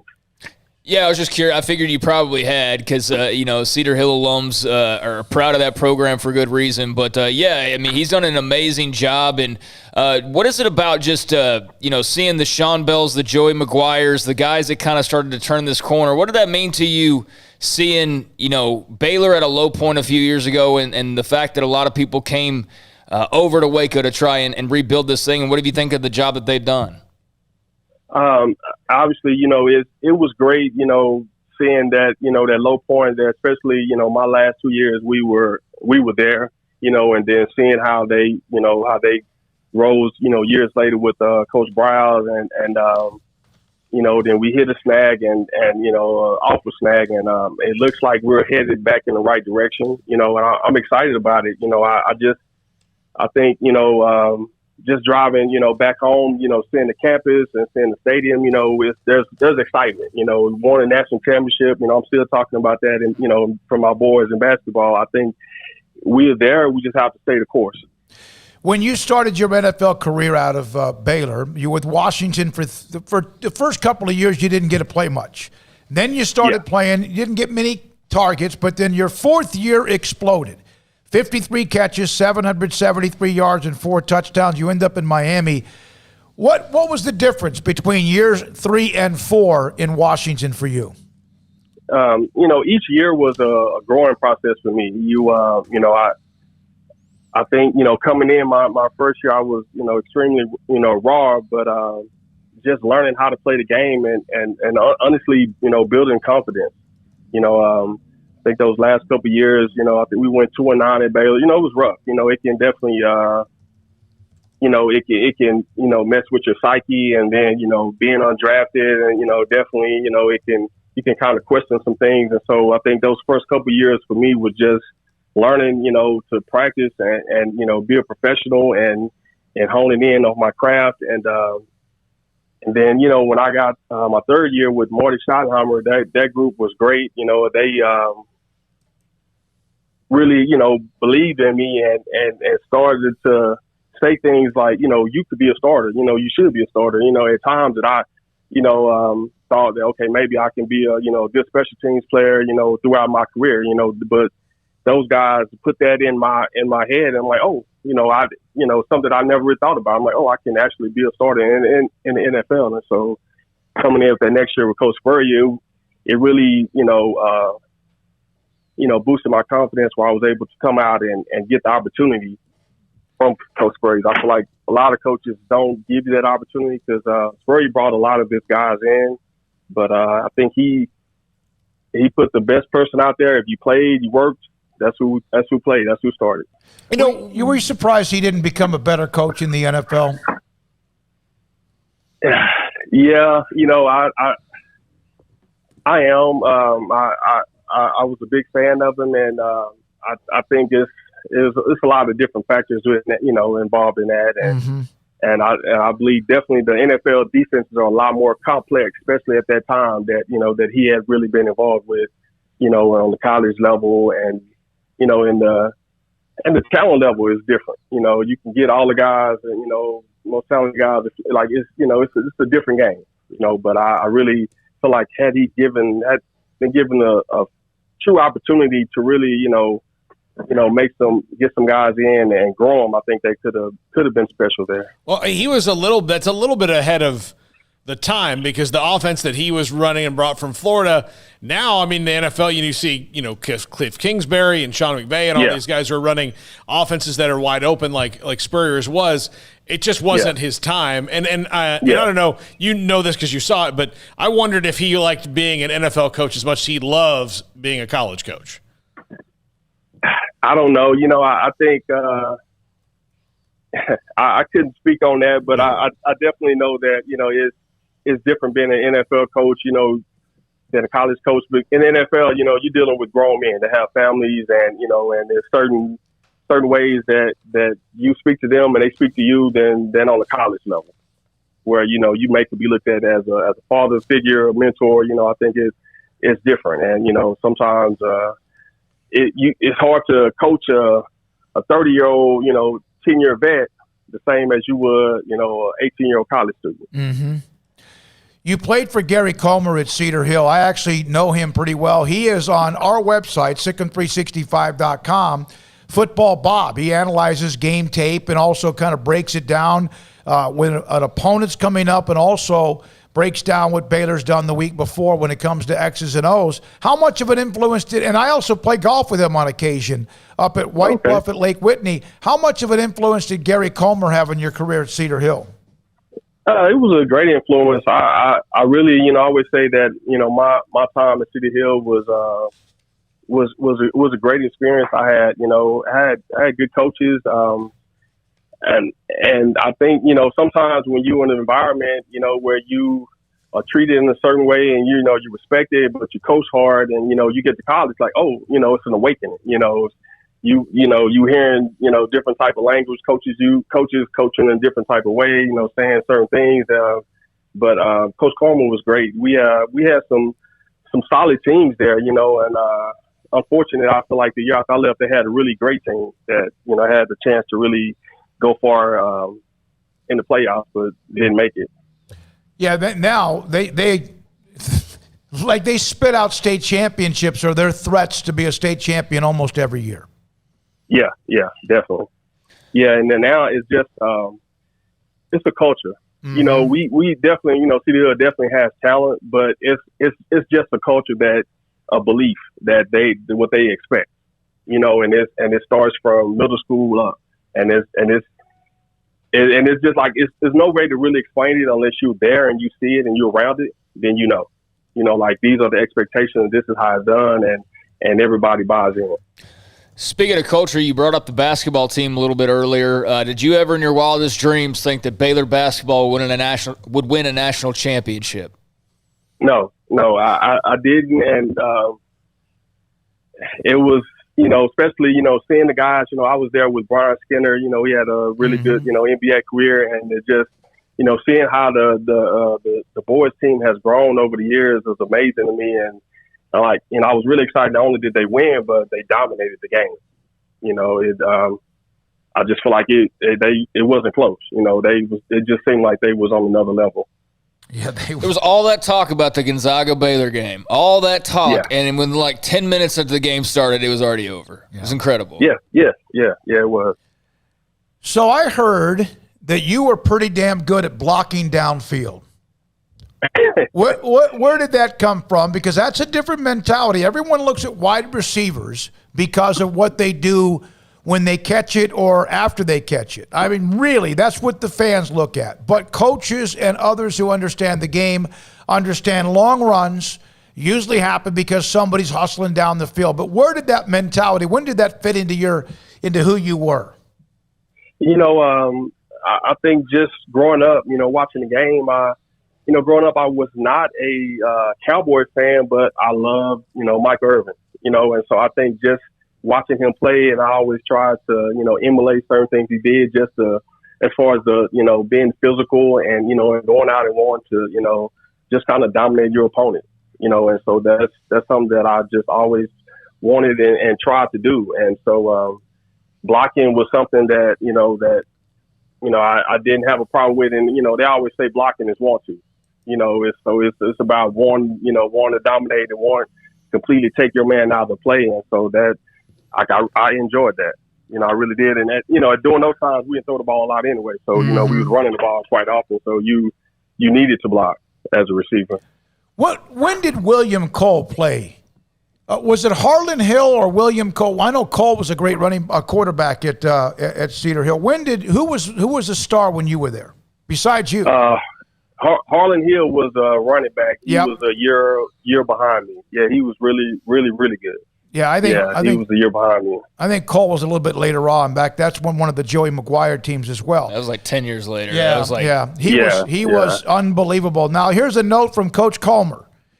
He was one of the greatest big brothers I've ever seen. He really took care of his little brother, Julian. Yeah, I tried to. Yeah, Julian is not so little now. He's 30, but big Julian. But he's grown now. But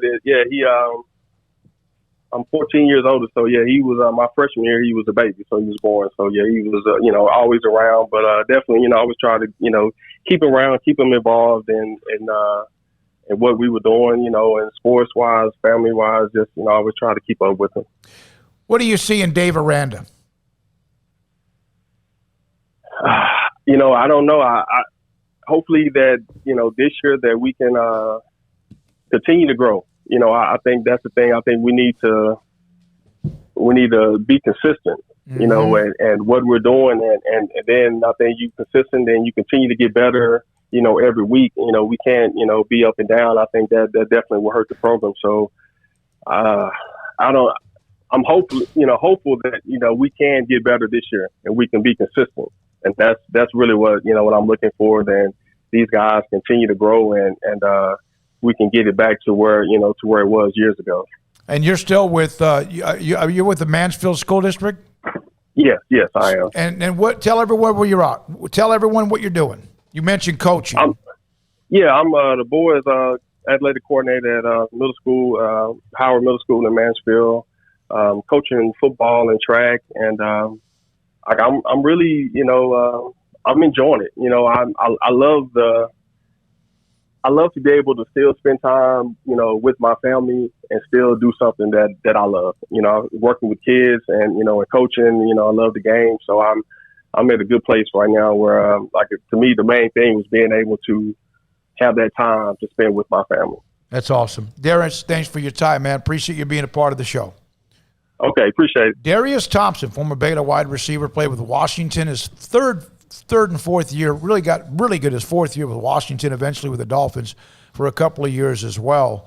And played at Cedar Hill.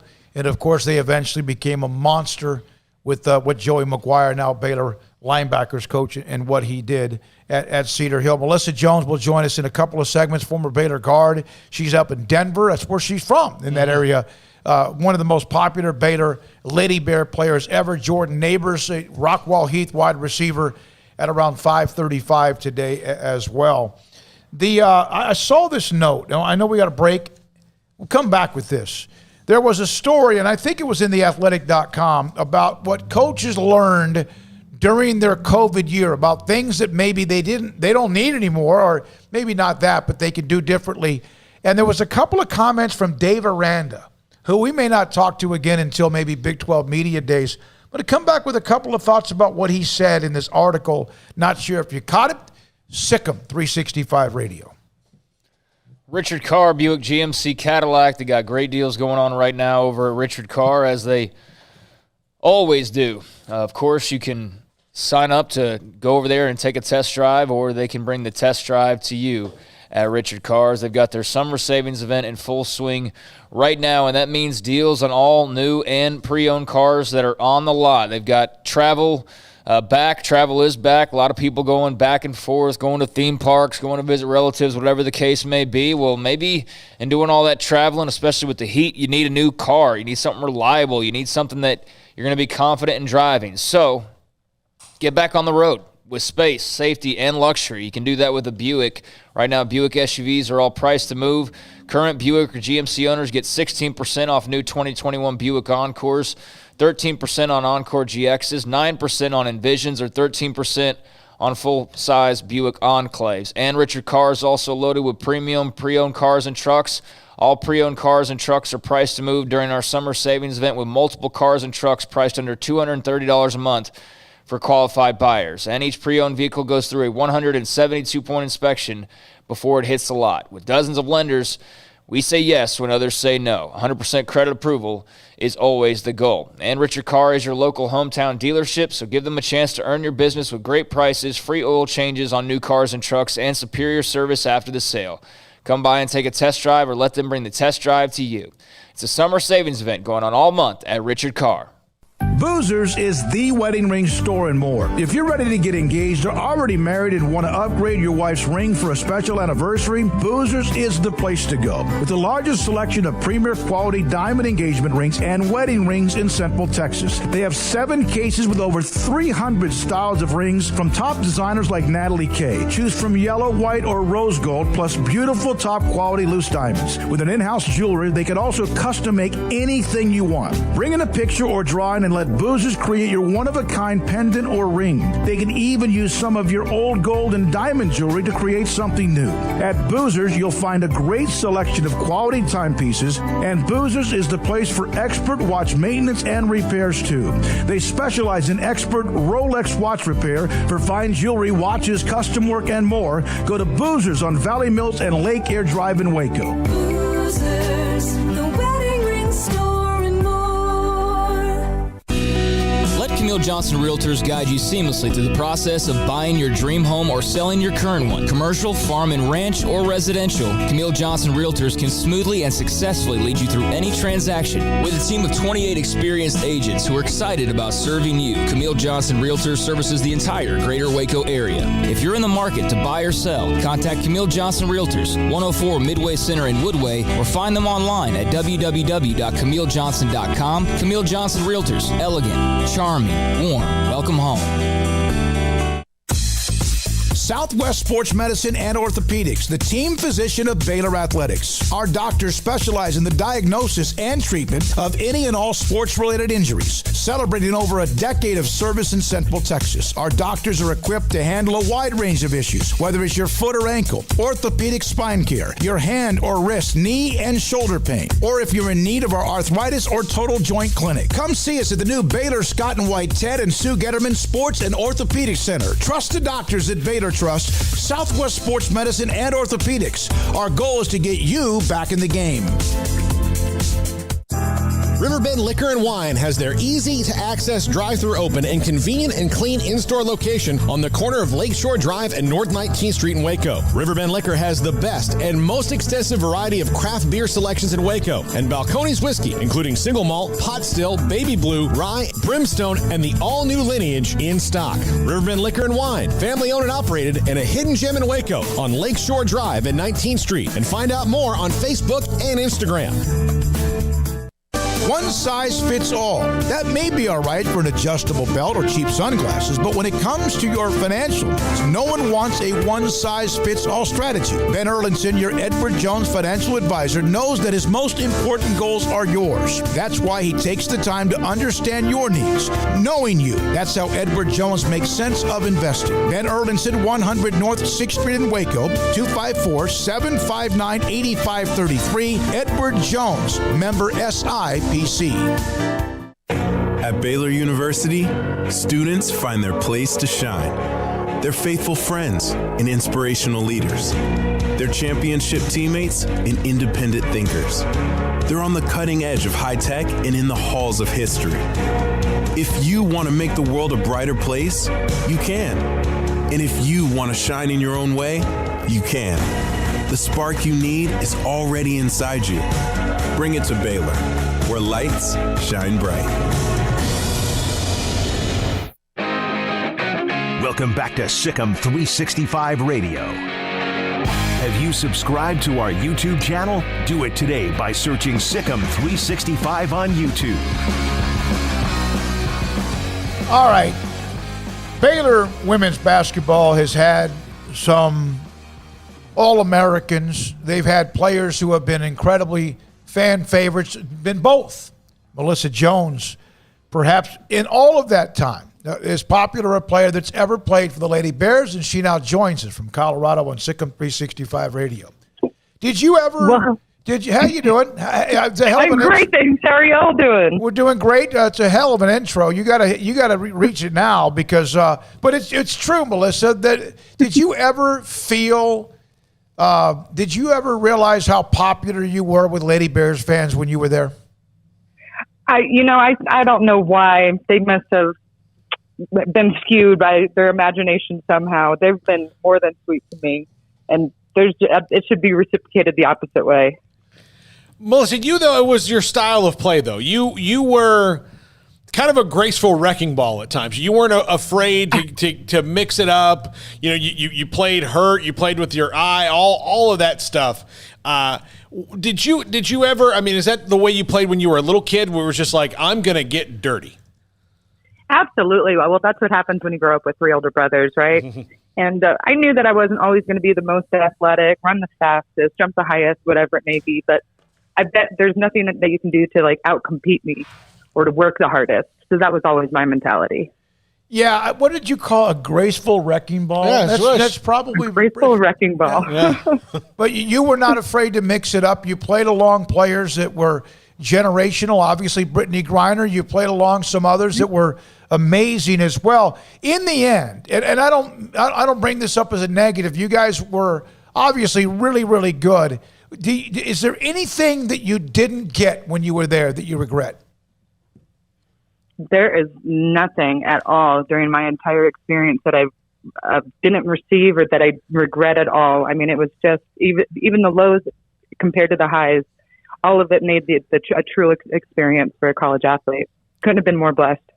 Melissa Jones, former Baylor Lady Bear, with us on SicEm365 Radio. You do know that not many people at Baylor, in fact, the policy is about retired numbers. There's like none.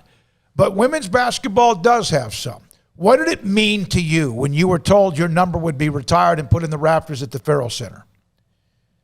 It's still hard to even fathom that even happened to this day. When you play against the Brittany Griners, the Sophia Youngs, the Odyssey Sims, I mean, just All-Americans, it's unfathomable that I can even be compared, because that is so not true. I don't know how that was even possible, but sure. I mean, when you watch movies as a kid, that's like your one goal as an athlete, for something like that to happen. It really, truly is a dream come true. What are your thoughts about Nikki Collin? I know you have not yet met her. You and I traded a couple of text messages about her taking over the program. What have you heard, and what do you know, if anything? I am so thrilled for her. First of all that I've heard about her is that she is just an absolute gem, and she is just pure, honest, authentic, the whole total package. And coming to Baylor, I just wish her the best of luck. I'm here to support her from afar, and I couldn't be more thrilled for just her herself and her family, but for the university and the coaching staff and players as well. What was the year, just take us back, when you guys had to play A&M a bunch of times, and then four times, and that fourth time was the one where Gary Blair finally kind of chipped away at you guys. What was that like in the locker room, knowing you had to keep going back to that well, especially earlier than you probably should have if the seating had been done the right way? And can you rephrase that one more time? I'm sorry, you kind of broke up on me. Oh, the year you guys played A&M four times, the fourth game, Gary Blair, and they finally chipped away at you. They wound up winning the national championship. You guys knew you were going to have to play that game eventually, but you had thought maybe it would be in the Final Four and not before then. How was that reacted to in the locker room by the team? I know how Kim reacted to it, but I'm curious as to the players, how they dealt with it. Well, I mean, of course, any loss you're always going to want to learn from it.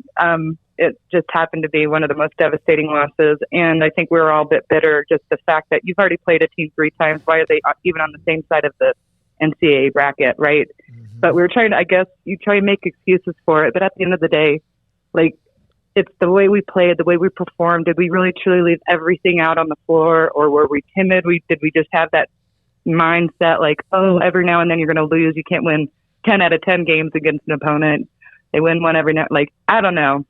It was just a rough all around. A loss is never good, and I think that just was a dagger. I'll never forget the fact that after the game, you mentioned devastated. You were crushed beyond belief, weren't you? Because we couldn't, there's the podium after the game, winning and not, or, and you guys won 99% of the time.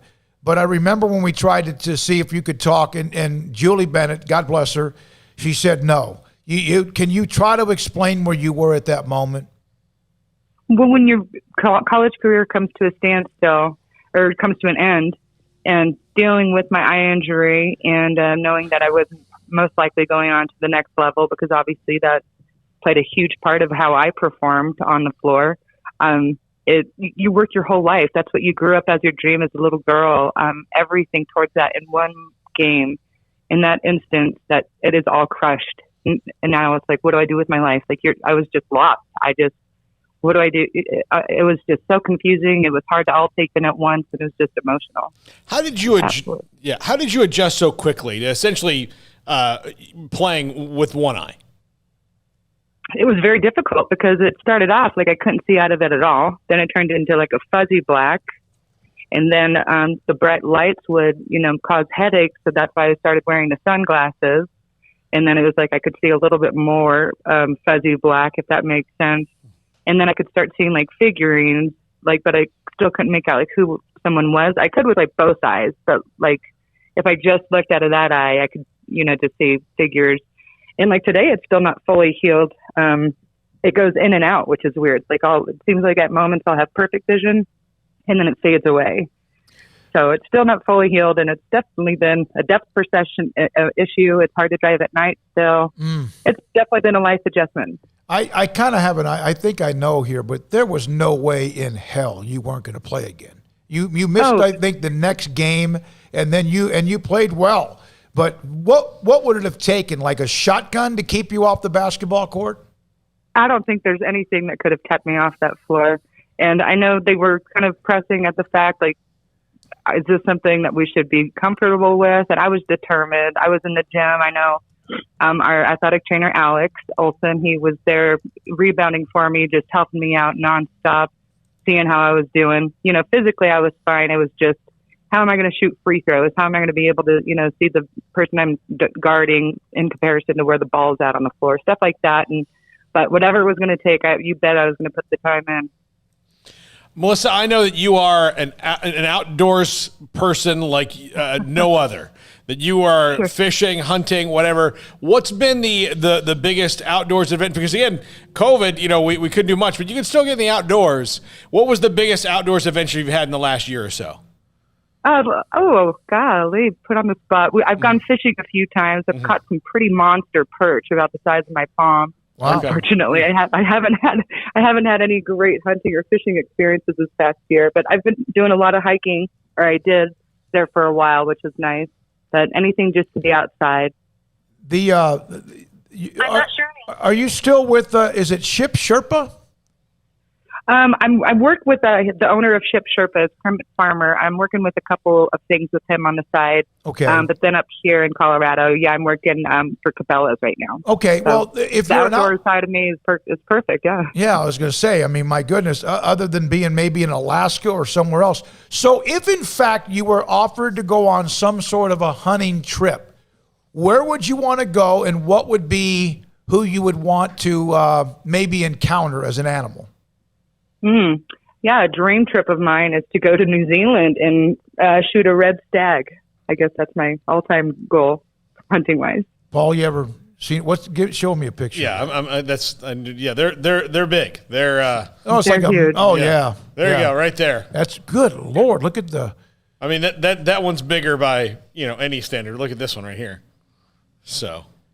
Yeah. Yep. That's my dream. That's my goal. I mean, that's literally Middle Earth where they shot the Hobbit, and it looks like an animal that would be in Middle Earth. I mean, it's exactly right. But yeah, they're huge. Melissa, what did you think about Coach Mulkey? We got a picture. That's unbelievable. The horns. Whatever you would call that. Antlers. The antlers. Yeah. Antlers, yeah. Melissa, obviously, Coach Mulkey's at LSU. It's been a while. I asked you about Nikki Collin. Did you talk to her at all during the possible transition or when she left the program? Have you your thoughts about it? No, I did not talk to her prior. I know I've only been in communication with her since she got the position and going back home to Louisiana. And just as much for Coach Collin, I am just as thrilled, obviously more personal with Coach Mulkey for her. She's got grandchildren and grandchild, another one on the way, and you got to be stoked for her to go back, family and friends, and just kind of, I don't know, I'm just so stoked for her as well. When people feel like when there's a coaching change, especially when you have someone who's a Hall of Fame coach who's won a bunch, and they get nervous about whether the standard could stay the same, what would you say to them? What would you say to Lady Bears fans? I read something that I think it was Coach Collin that said, it's going to be very hard to fulfill a Kim Mulkey, shoe. However, it would be great to see what a Nikki Collins shoe looks like. I mean, why be a Kim Mulkey when you can be something different? It's not all going to be the same, but why can't she just be as successful? So I'm more optimistic like that because I believe in her already. Yeah, and you can't wait. You told me you can't wait to see her one day. You want to get to meet her? Oh, absolutely. Hopefully in the near future, but if not this fall, I know I'll be down quite a bit. So, what do you think about Nalissa Smith when you watch her, Queen Egbo when you watch her, and some of the others they have? Oh my gosh, it makes me feel so unathletic. I'll tell you what. Just the way that they can move, their work ethic, their excitement, everything. I don't know if I'm just getting older, but looking back, I'm like, holy cow, did I look half this decent? Because they are just spectacular. I'm so excited what this year is going to look like. In the end, you mentioned your senior year and how hard it was to end the year that way and what you had to deal with as well. Have you ever been one of those why me people? Definitely had my moments, most certainly. But I haven't dwelled in them for too long, thank goodness. But definitely you question it, or you question why bad things happen, and you kind of feel like your intent's pure, but everything happens for a reason, and I still firmly believe that God helps us through it regardless of what it is. Did you ever want to coach? After I played overseas for a while and did a few things there and there, I thought about coming back to coach, but I think it's just because it was so much of my life and I was still kind of frustrated with the way I couldn't, I was performing and wasn't the same with my eye injury. I kind of put it on the back burner. And I mean, if the opportunity arose, sure, I would love to, but that means I'd have to start at a high school level because I don't have that experience or anything. And it's going all the way back, which would be kind of difficult to do. If I have one more question, about what the NCAA has now got this name, image, likeness, where there's a possibility of student athletes in college taking advantage of what they can or cannot do, or some sort of marketing or, payment. And student athletes now probably get more than they've ever gotten before, whether it's a stipend, and Craig mentioned this, a bunch of the travel, the clothing, whatever. What do you think? What do you think about where we're going when it comes to how student athletes are getting taken care of? That's very difficult to even think about them getting treated nowadays as we got treated when I was there, because we were treated like queens. We really were. And so to know that they're getting more than what we got, holy cow. I mean, again, I'm happy for them. I mean, it is like a job. It is a business. They're sacrificing their bodies, everything to be where they are. But I mean, is it spoiling them at the end of the 4 years and then they at a low part in their life? It's definitely a possibility, but I'm just one voice. I don't really know if I can venture one way or the other. Mm-hmm. So I'm not sure. I would have thought that if it was available when you played with your popularity, who knows what could have happened. And again, we're not talking about just raw cash, but in some cases it is because of what you put up on your social media, which you're smart. You don't have that, or Twitter.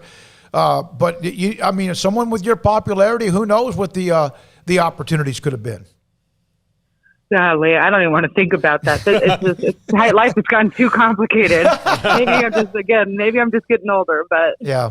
Oh boy. Great to talk to you, Melissa. Always has been great to talk to you. You're a class act. Thanks for everything. Appreciate you. Well, thank you all so very much, and tell the Baylor community I say hi. I miss everyone. Absolutely, we will. That's Melissa Jones, rock star. We're part of that great run when they. Her last year though was before the 40-0 year, a year that no question. That series with A&M, it wasn't like they won by 16 and 12. They won by 3 twice, and I think one game maybe they won by 6 or 8, and then lost by 12 in that regional final up in Dallas, in which they froze up, and Gary Blair had the perfect type game plan, and A&M played well, and they went on to win the national championship. Another one, as many as they won, that's one that got away, that team right there.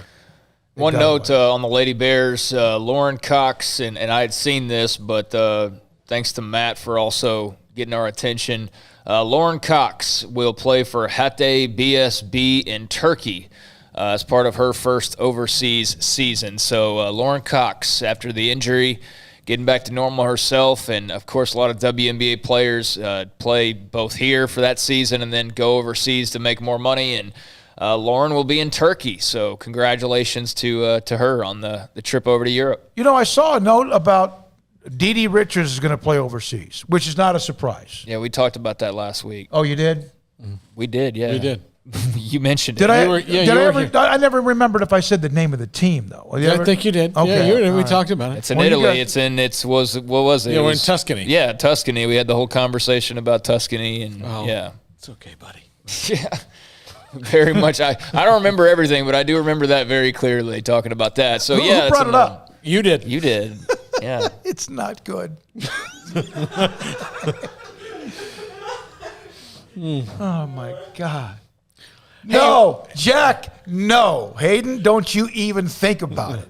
Well, one of you guys kind of like one of those. Well, Smokey I'll be an experiment one day on. Smokey and I take the same route home, and he gets there before I do. So I'll follow you home and make sure you get there. I don't know. You've been speeding. You've been racing home. Hey, a couple of quotes. Go ahead. Yeah, I got another note. I want to say congratulations to Ira Lewis, former Baylor defensive lineman. Looks like he's joined Shadow Creek High School and is going to be teaching, and looks like maybe venture into the coaching world as well. And, of course, you've got a couple of former Shadow Creek guys on the roster right now with Kyron Drones is from Shadow Creek, and Seth Jones, wide receiver as well. So he's going to be a social studies teacher and coach, and he had his little welcome to Shadow Creek graphic that they did for him where he kind of describes himself. But, Ira Savage Lewis is going to be teaching and coaching social studies at Shadow Creek. So good for him. And, that's something that Melissa Jones brought up. I don't wish this for anybody, but, man, there's going to be a lot of athletes who are going to be spoiled as hell that already are. That you hear about, there's no plan for the future and there's no plan, and all I did was play sports and I didn't know what to do afterwards. And I think more so than worrying about sponsorships and things, that at least while we're having that conversation, that the exits need to matter as well. Because now because there's already athletes who have a hard enough time when the sports dream runs out. That's like 99% of college athletes. Their sports dream runs out after college. So now you're going to be giving them even more money in some ways. Not all of them, but some of them. And that job that doesn't include sports after college is going to be that much more of a wake-up call. So I hope there's financial literacy courses that are part of this. If you're going to be accepting money or if you're going to be getting endorsement deals, I sure hope they have financial services or, just something to help out with the money management side of things, because those will run out, and take advantage of them while you can. But, definitely don't want to blow that money, and then you get out of college and all of a sudden you're like, oh, wait, now what? Now I don't have football or basketball or baseball anymore. And that's the realization, like I said, anyways, for many, but now you're adding more money to the pile. So that's going to be an even bigger wake-up call for some of the especially athletes who are stars in college and don't become stars after college, which is the majority of guys. Yeah, I think there's got to be some literacy courses or something that goes entail with this. When my first year in talk radio was in 1990, and one of the topics on occasion we would discuss paying athletes in college. And I remember then it was like 90% that said, hell no. And I was in that group. I was the old school, I'm going to like claw on the last seconds of amateurism. Things have changed. I do think, though, I really do wonder if we do this in a lot of ways, and I can't give you too many examples, but like we go completely the opposite extreme. And now... I just don't think there's going to be as much of a demand as people think. Yeah, I don't think so. And the other thing is, we talk about basketball and football, and that's going to be the lion's share of these people, but it also just gives people in non-revenue sports who don't have full scholarships. I think that's what some people forget. I think people think, your average Joe thinks, if you've got a baseball scholarship, a softball scholarship, track, whatever, that you're 100%. No. If you're in baseball, something like you might have 10%. A partial scholarship, and that's what most of these are. So the only scholarships that are like fully funded are, I think, both basketballs and football and maybe some other things depending on the school, but most everything else in the non-revenue sport, you're on a partial scholarship. So yeah, it's going to allow people on partial scholarships to make money where they wouldn't have been able to make money, but that doesn't mean that they will be able to. And they'll go straight to, if they're smart, straight towards paying the tuition that they still owe. But that's what I'm saying is, like, I don't know what all is taught at Baylor right now, for example. I'm not against the paying of players. I'm not against the name, image, likeness thing. Do whatever you want to. I don't care. Spread the wealth. But I also don't want to hear the moaning and the crying in 4 years when some dude made like $50,000 through deals in college or something, and then he's flat broke and his football career's over. And like we've already had those tales for forever and ever. I'm just saying, like, okay, do it, and that's all well and good, but I hope there are some safeguards in place for those who don't know how to handle money. And we see pro athletes do exactly. That's what I'm saying. Yeah. So like now you're putting more money in the hands. You're actually putting money. Not free merchandise and free plane tickets and free visits and free hotel rooms and all the other free things, free tuition for football and basketball. But now you're actually, in the case of some guys, maybe giving them thousands of dollars. So I think that's going to be something more for the coaching staffs and those folks to have to worry about how that's managed. But I sure hope, like I said, that there's some future building that's a part of this as well. Because if not, then it's just going to be ugly for a lot of people. You wonder, you have all these. That might be the most some people make in the next 10 years, might be what they make being a college athlete versus the job they get out of college. You know what I mean? Yeah. So, yeah. All right. When we come back, we'll wrap up this 4 o'clock hour. At 5:35, we'll hear from Jordan Neighbors from Rockwall Heath, committed to Baylor, and Dave Aranda and company over the weekend. And this is SicEm365 Radio. PettyClinicLowT.com. Dr. Kent Petty can help you become the high-performance man that you want to be. Maybe you used to be, but no longer. As you get older, Father Time wears you down. It wins every race. And there are certain things that when you are a man that you have to deal with when it comes to testosterone that might get lower and lower as you get older and older. Not everybody, and in fact, 2/3, you don't deal with this very often, if at all. But 1 out of every 3 men have symptomatic issues when it comes to low testosterone. And maybe that's you. Or maybe you're not so sure. Or maybe just something's not quite right. You don't sleep as well. Your energy's down. Your sex drive's not what it used to be. All of the above, as you get older, 1 out of every 3 men have these symptomatic issues. And testosterone could be part of that problem. Dr. Kent Petty, call them, contact them, go to their website, PettyClinicLowT.com. In the left-hand corner, there's an email and phone number. Email them, tell them I sent you. That's great.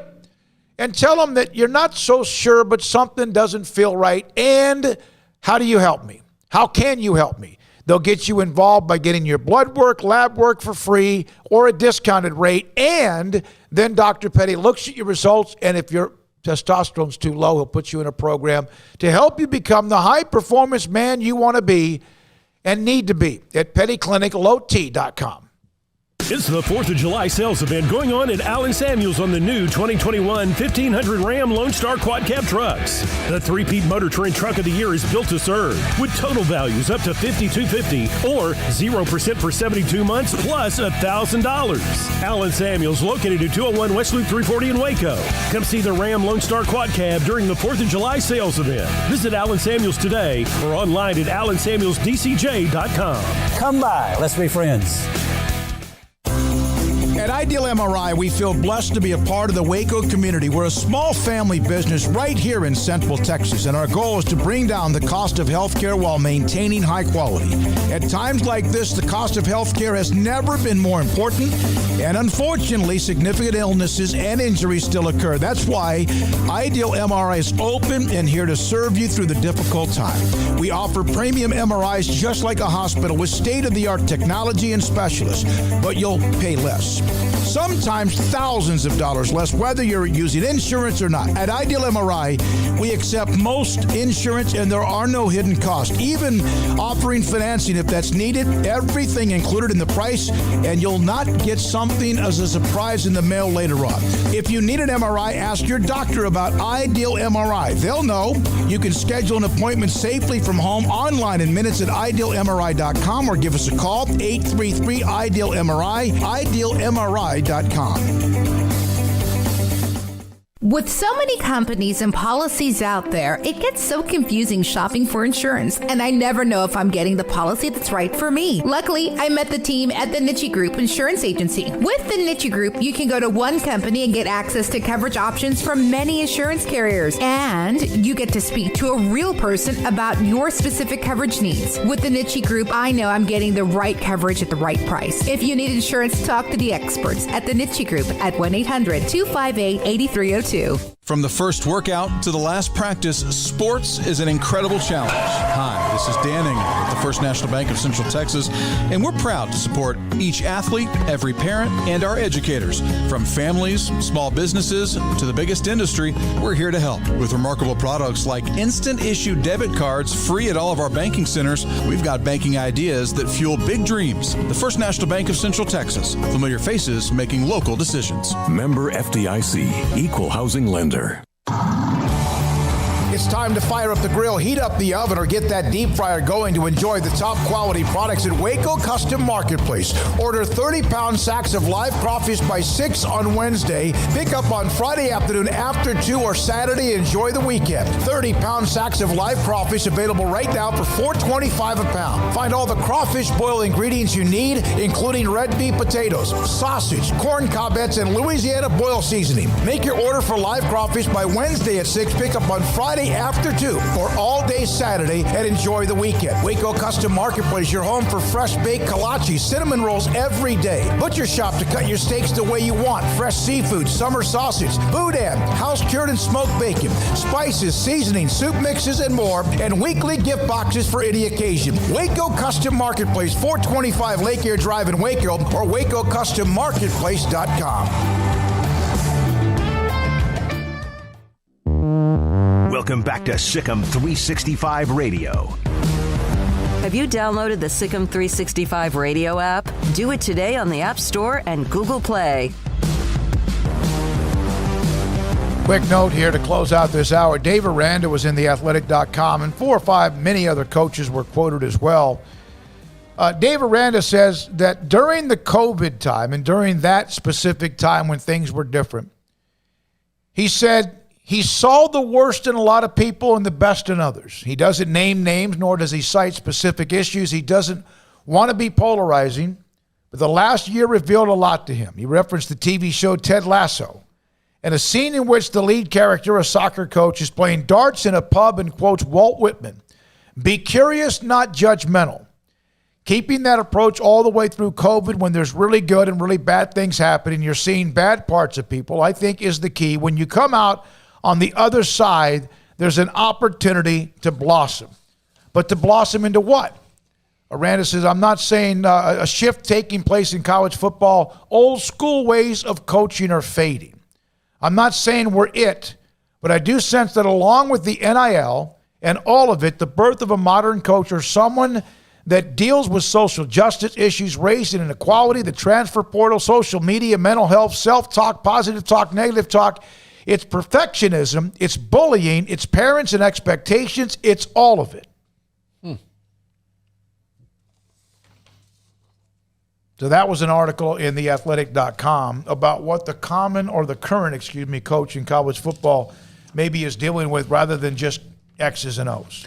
Yeah, I mean, we've talked about that at length pretty much all of last year when there were no sports going on. We talked about this. I think Dave Aranda is uniquely suited for today's age. I mean, being a minority himself, he has that perspective that can allow him to see things differently than maybe a lot of people would, or differently than players would. He's got the wisdom with his age as well. So I think being somebody who can be in the shoes of some of his players and then be able to relate to them in a very thoughtful, eloquent, and caring way is something that is going to really benefit him well. I think that goes for really the whole staff as far as the caring, genuine part. They all seem to be that way. But, yeah, I mean, it's a changing landscape. I think the days of I just see a lot of coaches on Twitter, and it's just like if you took off their name and you took off their profile picture, like how are they different from like 100 other coaches? It's the same stuff. It's the same motivational, whatever.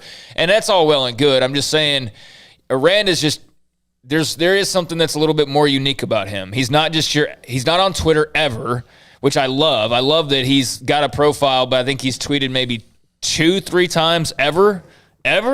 He's not on there, rallying the troops and all that. He lets the assistants do that more so than anything, but he's different is I guess what I'm trying to say. He's just not your cookie cutter head football coach when you think of a college football coach, and I think that could very well work in Baylor's favor. Well, it seemed like our earlier guest, George Maile, mentioned that, in fact, as well, when we had him on the show earlier. We'll have Jordan Neighbors, who plays at Rockwall Heath, a wide receiver. He'll join us in about 30 minutes or so. But coming up next, a pretty good night.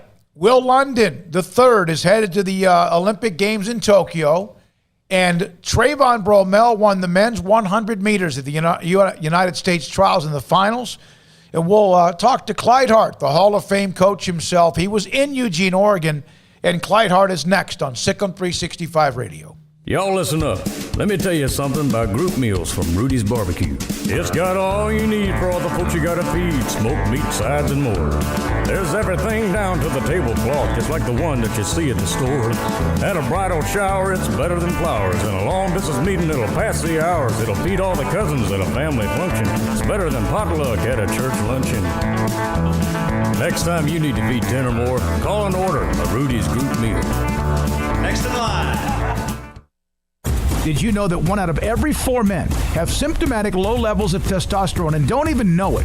And if you think you're too young to worry about it, guess again. Low T levels can make you feel tired and grumpy, cause weight gain, and wreak havoc on your sexual desire and performance. Petty Clinic Low T can set up same-day blood screening and results, so if you're tired of being tired, I challenge you to man up and Google search Low T Waco or go online, pettycliniclowt.com. It's a private clinic with an atmosphere catering to men.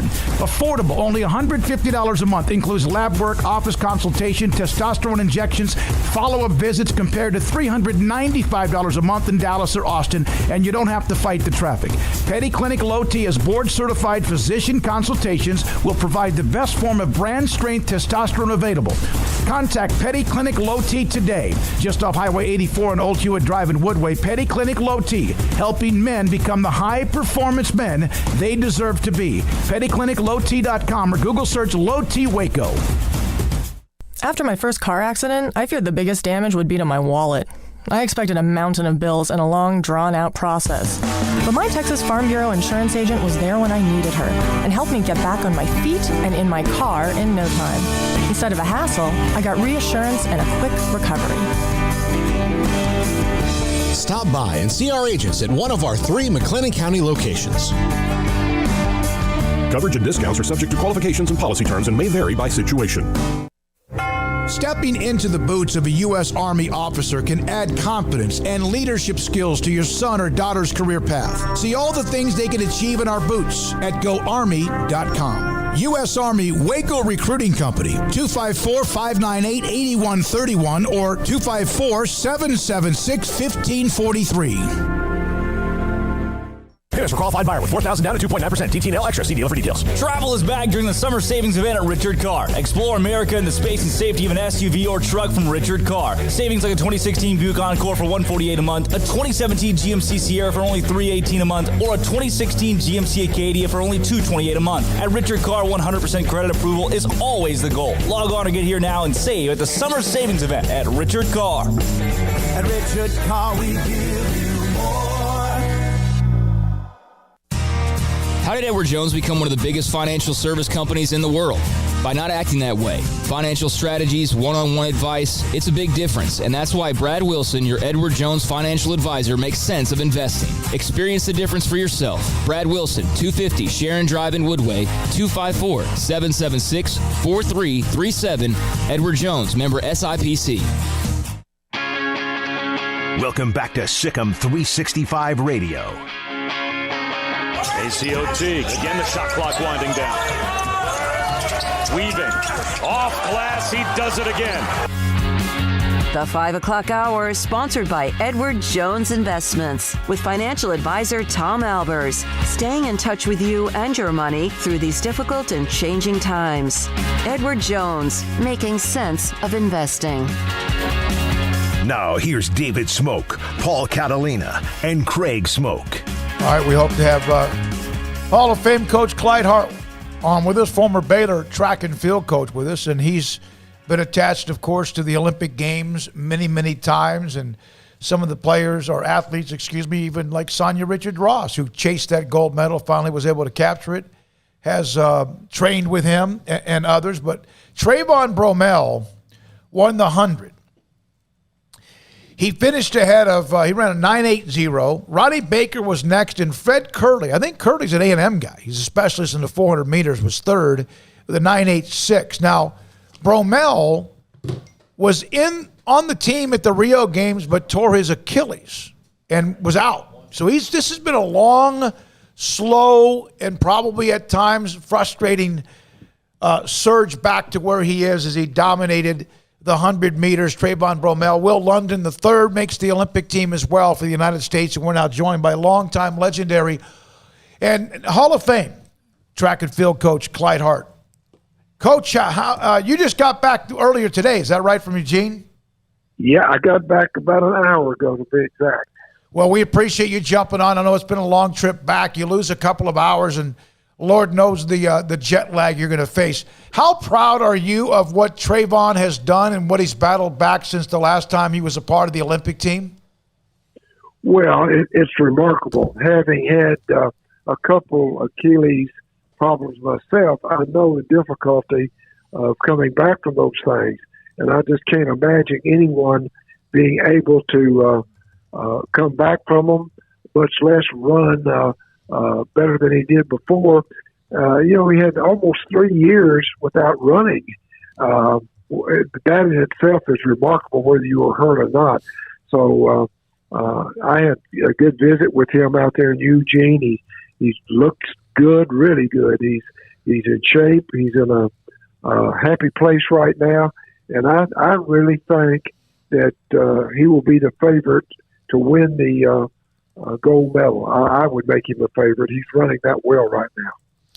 So when it comes to sprinters, with Usain Bolt, not dominating, not going to be there, does that open things up a lot for the U.S. again to kind of regain this? Yeah, there's some world-class sprinters all over the globe. You just don't know who's going to pop up. But the United States has a way of always being able to be in contention. And right now, Trayvon is the number one guy. And I think, you can get a bad start and lose the 100 meters. You get a bad start in any other race, and that's not going to happen. So, you've got to have everything going for you. It's not anything guaranteed. Neither is a pole vault or some other events. I mean, a lot of technique events, one little mistake, it takes you out of it. What is next for Trayvon now that he knows his spot? He knows he's off to the Olympics. What is kind of the routine now in preparation for that?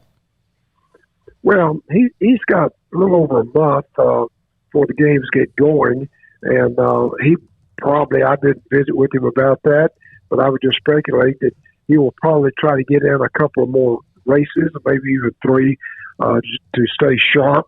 The USA will also, if they do it like the past, I don't know what the finances are going to allow them to do, but in the past, they've been able to have a training site other than the Olympics themselves, that the Olympic team gets together, and then they go from there on to the Olympic site.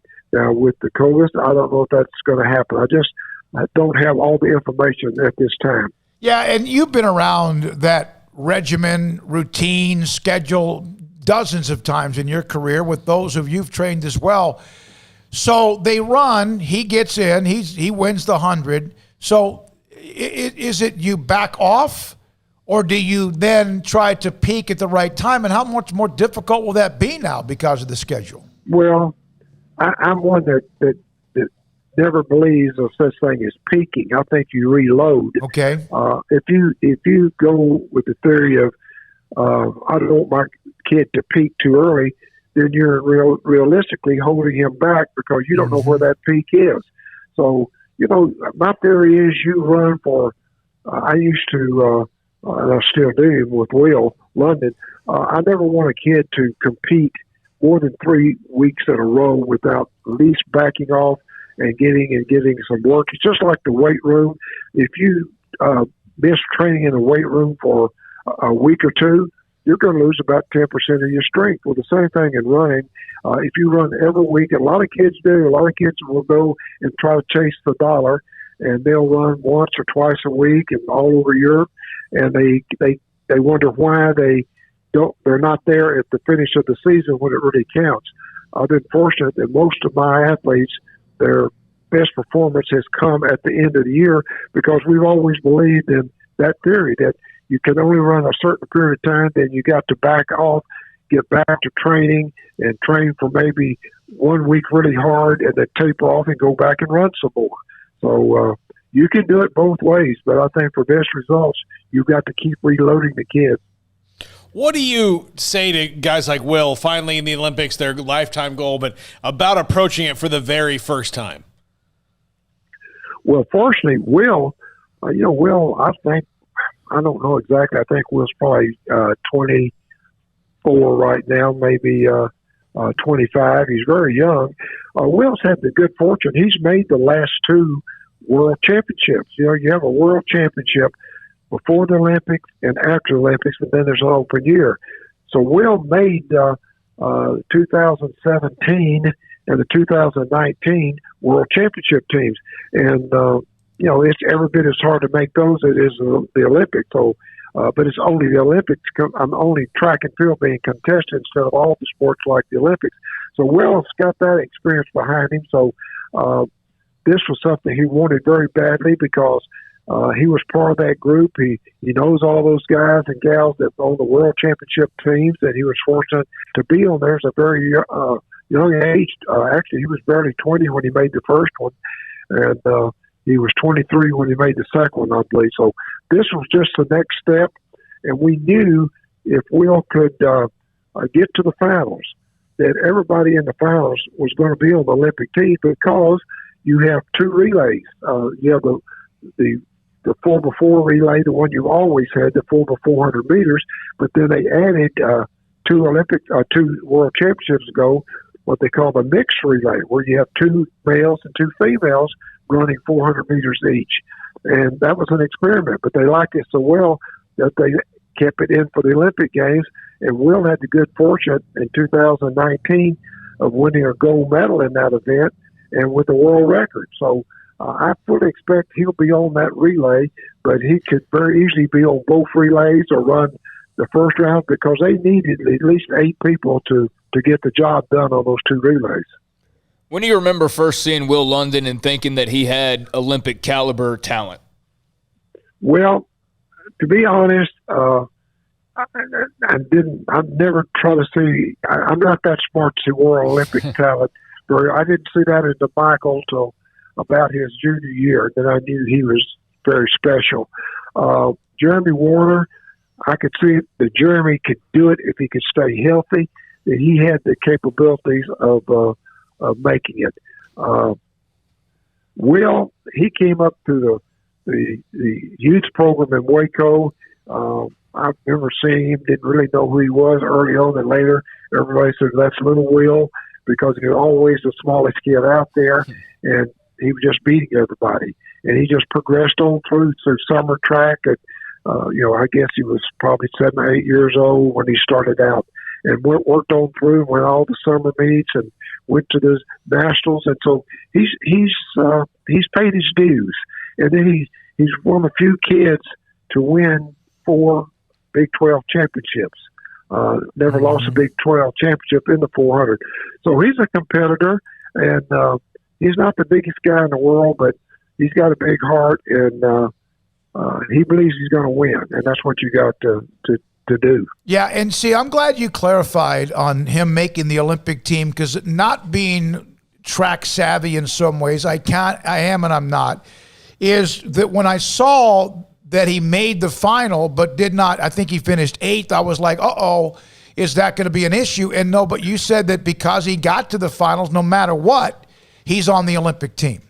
Well, that's only going to happen in the 400 and in the 100. 100, they'll probably take 6 kids because they'll want 2 alternates for that relay because they have to run preliminary rounds.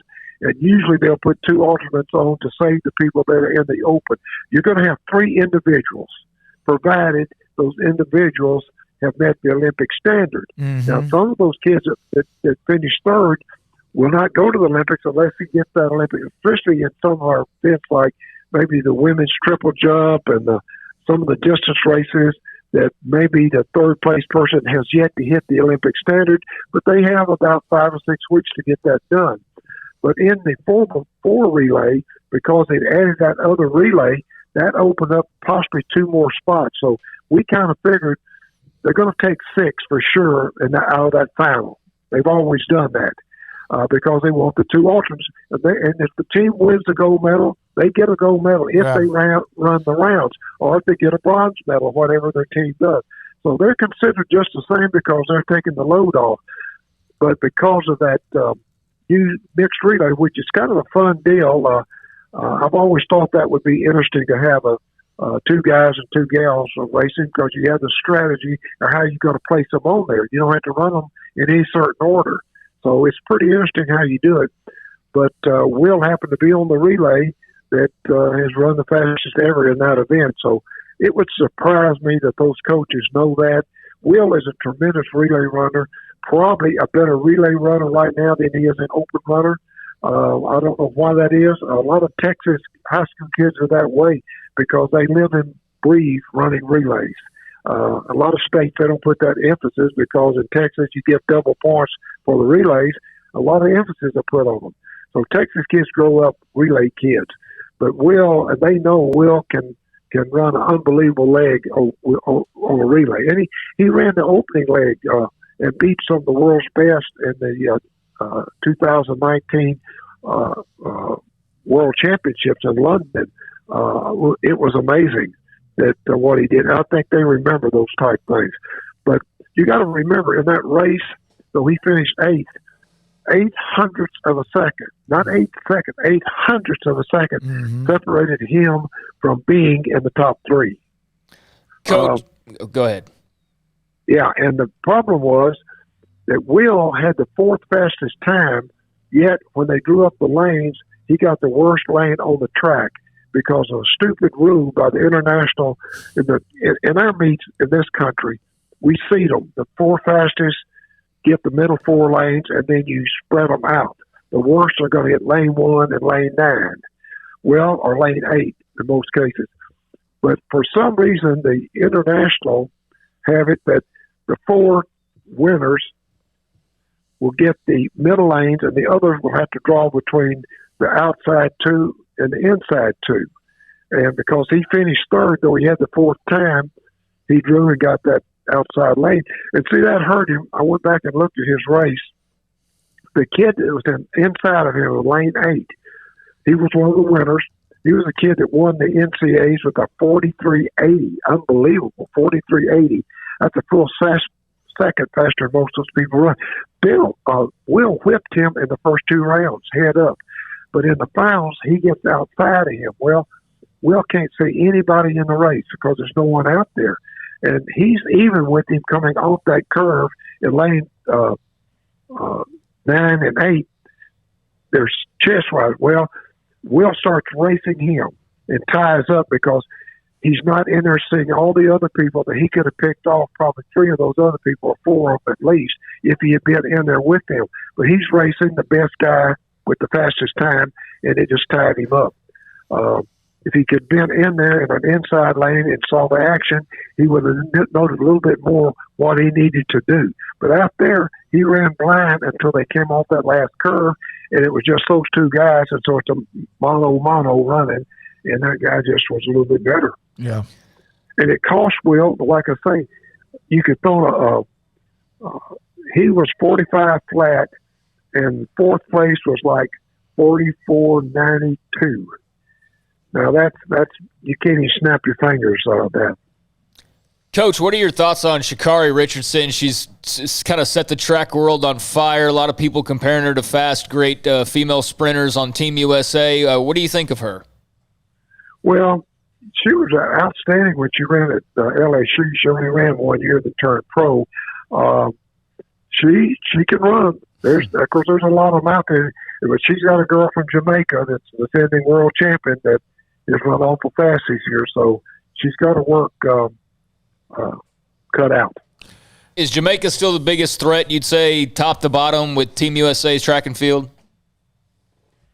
Well, in the sprints, yes. Sprint hurdles, but that's about as far as it goes.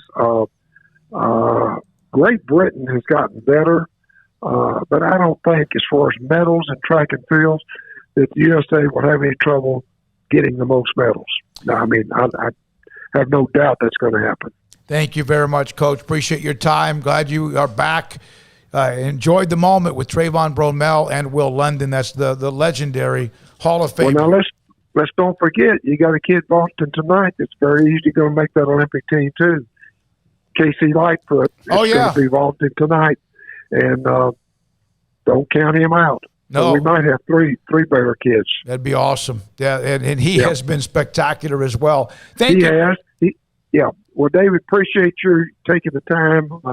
Will, as far as I know, is the first Waco. Well, I know he is the first Waco athlete ever to make the Olympic team, and I think that needs to be recognized. Well, we'll put that up right now. You just did it as well. Thanks for your. You know, I got to ask you this if you don't. I know we got a break, but you've seen so many of your former runners, those who ran for Baylor, and you have a lot of people around you that are a part of that program when you were there and also now. Has there been one that was more emotional to you than any other? Because it sounds like, I know how tight end you are. You're thrilled with Trayvon and Will, but was it even Sonia Richard-Ross when she finally was able to do what she had been dreaming of doing and overcame injuries as well? Is there one that was more emotional to you than anyone else who made the Olympic team or won a gold medal? Yeah, well, actually, it seems like adversity goes with that. And you know, Jeremy, as a freshman, he didn't win the Big 12. And yet sophomores when he swept it all because he had some injuries. But he fought through it. Michael Johnson in 1988, I think he would have medaled there, definitely medaled, and may have got another gold, broke his leg at the NCAA meet. Sonia battled through a rare disease that put ulcers all over her body, had a spur in her big toe that I don't know how she cut out the end of her track shoe. She actually ran in racing flats in some races, not even spikes because it hurt her foot. These champions have a way that injuries sometimes spur them to do things beyond what the average person could do. So getting emotional, I would not do justice to any of them to pick one. But if I had to, it would be Michael Johnson because we carried on a mad for an awful long time. From 88 and then 92, he was a favorite to win, got food poisoning a week before he went over. So we had 8 years that we had to be awful mad, and it paid off in the Olympics in 1990 that he that just, he overcame. So they all overcame. But I think Michael had a longer period of having to wait to do what the world needed to see him do. And when he finally could stay healthy, he had 10 years of unbelievable track and field and world records. I can't tell you how many he set. So Michael had to be the one, but honorable mentions to Jeremy and to Sonia because, and Will sets them up and down. They all do. Mm-hmm. And the public just doesn't know that, but, yeah. Okay. And let me do one shout out. Ken Wheathorn, who's been a volunteer with me since he retired coaching at Midway High, has helped me with Will. And without Ken's help, we couldn't have done what we did. So I need his help. And he's been with me since, since 2015 when he retired coaching at Midway. He's been a volunteer helping me with my 400 runners and does a great job. So, Ken, appreciate what he's done for me. Clyde, thank you. Coach Hart, thank you very much. The Hall of Famer, the legend, Clyde Hart with us, track coach. Thank you. Yes, sir. You too, on SicEm365 Radio. When we come back, a couple of notes. We'll also have Jordan Neighbors from Rockwall Heath High School, committed to Baylor over the weekend, the wide receiver who can flat out go. Speaking of track and field type speed, much more to come. SicEm365 Radio. Alan Samuels, Dodge Chrysler Jeep Ram Fiat, Loop 340 east of 84 in Waco. Right now, the 2021 New Ram 1500 Quad Cab Lone Star, $5,250 or discount, or 0% for 72 months, plus $1,000 bonus cash, impressive towing, and the most comfortable ride of any truck. And, of course, the Ram truck, three-peat Motor Trend Truck of the Year, back to back to back, and also the top safety pick for trucks in 2021 as well. Alan Samuels, Dodge Chrysler Jeep Ram Fiat with the Jeep Freedom Days, the Chrysler Pacifica, upcoming great opportunities, discounts, offers, and 0% financing and more when it comes to 4th of July around the corner. So if you drop by the dealership, Loop 340 and Highway just east of 84 in Waco, you could ask a salesperson there, what else do they have? Not just now, but also, of course, with 4th of July coming up. But Alan Samuels, Dodge Chrysler Jeep Ram Fiat, come by. Let's be friends. At Baylor University, students can shine in their own way. Or should we say their own ways? Because there's no limit to the ways Baylor students make the world a brighter place. Whether they're leading a student organization or following a higher calling, getting advice from faculty, or taking part in world-class research, pursuing their dreams, or working toward their dream job, students find their place to shine at Baylor, where lights shine bright. Boozers is the wedding ring store and more. If you're ready to get engaged or already married and want to upgrade your wife's ring for a special anniversary, Boozers is the place to go. With the largest selection of premier quality diamond engagement rings and wedding rings in Central Texas. They have 7 cases with over 300 styles of rings from top designers like Natalie Kay. Choose from yellow, white, or rose gold, plus beautiful top quality loose diamonds. With an in-house jewelry, they can also custom make anything you want. Bring in a picture or drawing and let Boozers create your one-of-a-kind pendant or ring. They can even use some of your old gold and diamond jewelry to create something new. At Boozers, you'll find a great selection of quality timepieces, and Boozers is the place for expert watch maintenance and repairs too. They specialize in expert Rolex watch repair for fine jewelry, watches, custom work, and more. Go to Boozers on Valley Mills and Lake Air Drive in Waco. Boozers, the wedding ring store and more. At Marco's Pizza, get craveable pizza made the Italian way with dough made from scratch, an original sauce recipe, 3 fresh signature cheeses, and premium toppings you love. Serve hot and safe. Right now, you can get unlimited medium one-topping pizzas for just $6.99 each. Why stop at just one? Order with your app or at marcos.com for curbside, carryout, or delivery today. Marco's, pizza lovers get it.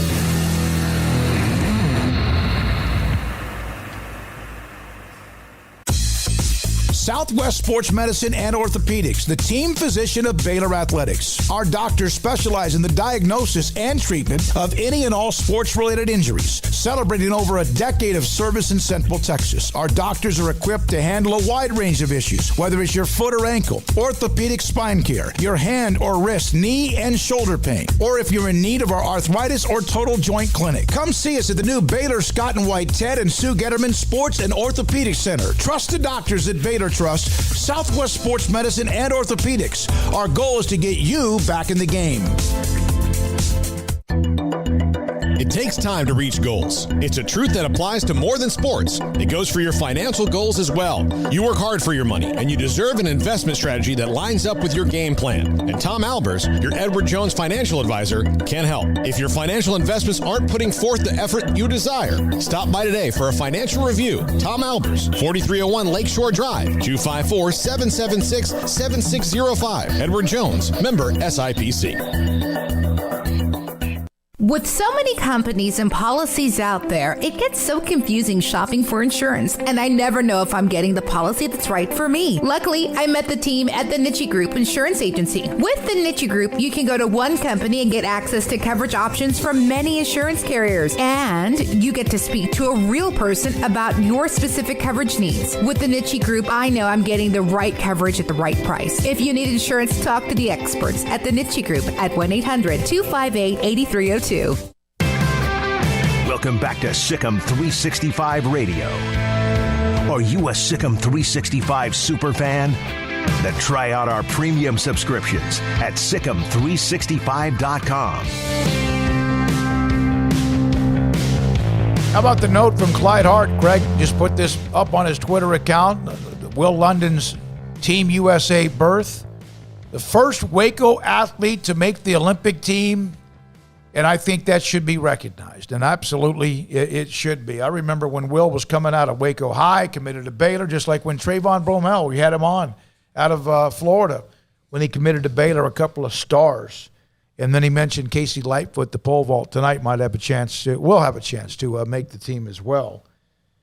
If, in fact, that works out for him. He's had a dominant year, been unbelievable. All right, so a few of the headlines. Matthew Maile will come back to Baylor for one more year, withdrew his name from the NBA draft. Love to see that from him. Yeah, no, and I was... I mean, given that we've been talking about this for 3 hours, he hadn't said anything. Yeah, I can give it a little background on that. Yeah. So ESPN reported it. I contacted somebody to see if Matthew was available. It's David Kay, who's the head of athletic communications at Baylor. And so he contacted Matthew back and forth, and initially it was like, no, I'm still doing something. The next thing you know, the next text was no. And I think Matthew will release something on social media, and that's why he's not available to us until he does. But that is going to happen. He's going to come back for another year at Baylor.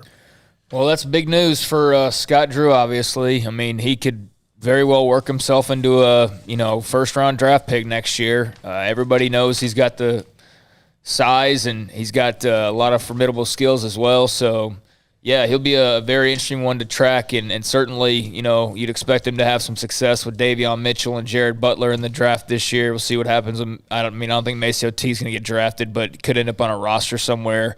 You have like 2 this year, and then maybe Maile next year, and just keep the good times rolling. But much bigger for them to have him back in school next season than for him to have gone and joined the rest of the former national champions, because without him next year, I know they'd still be considered pretty good, but I think he makes them way different and way higher up the charts than if they were without him. Well, I got a question. He's not even hit his stride. I know, but okay, so he was neutered in a way, right? As far as the way he played the game.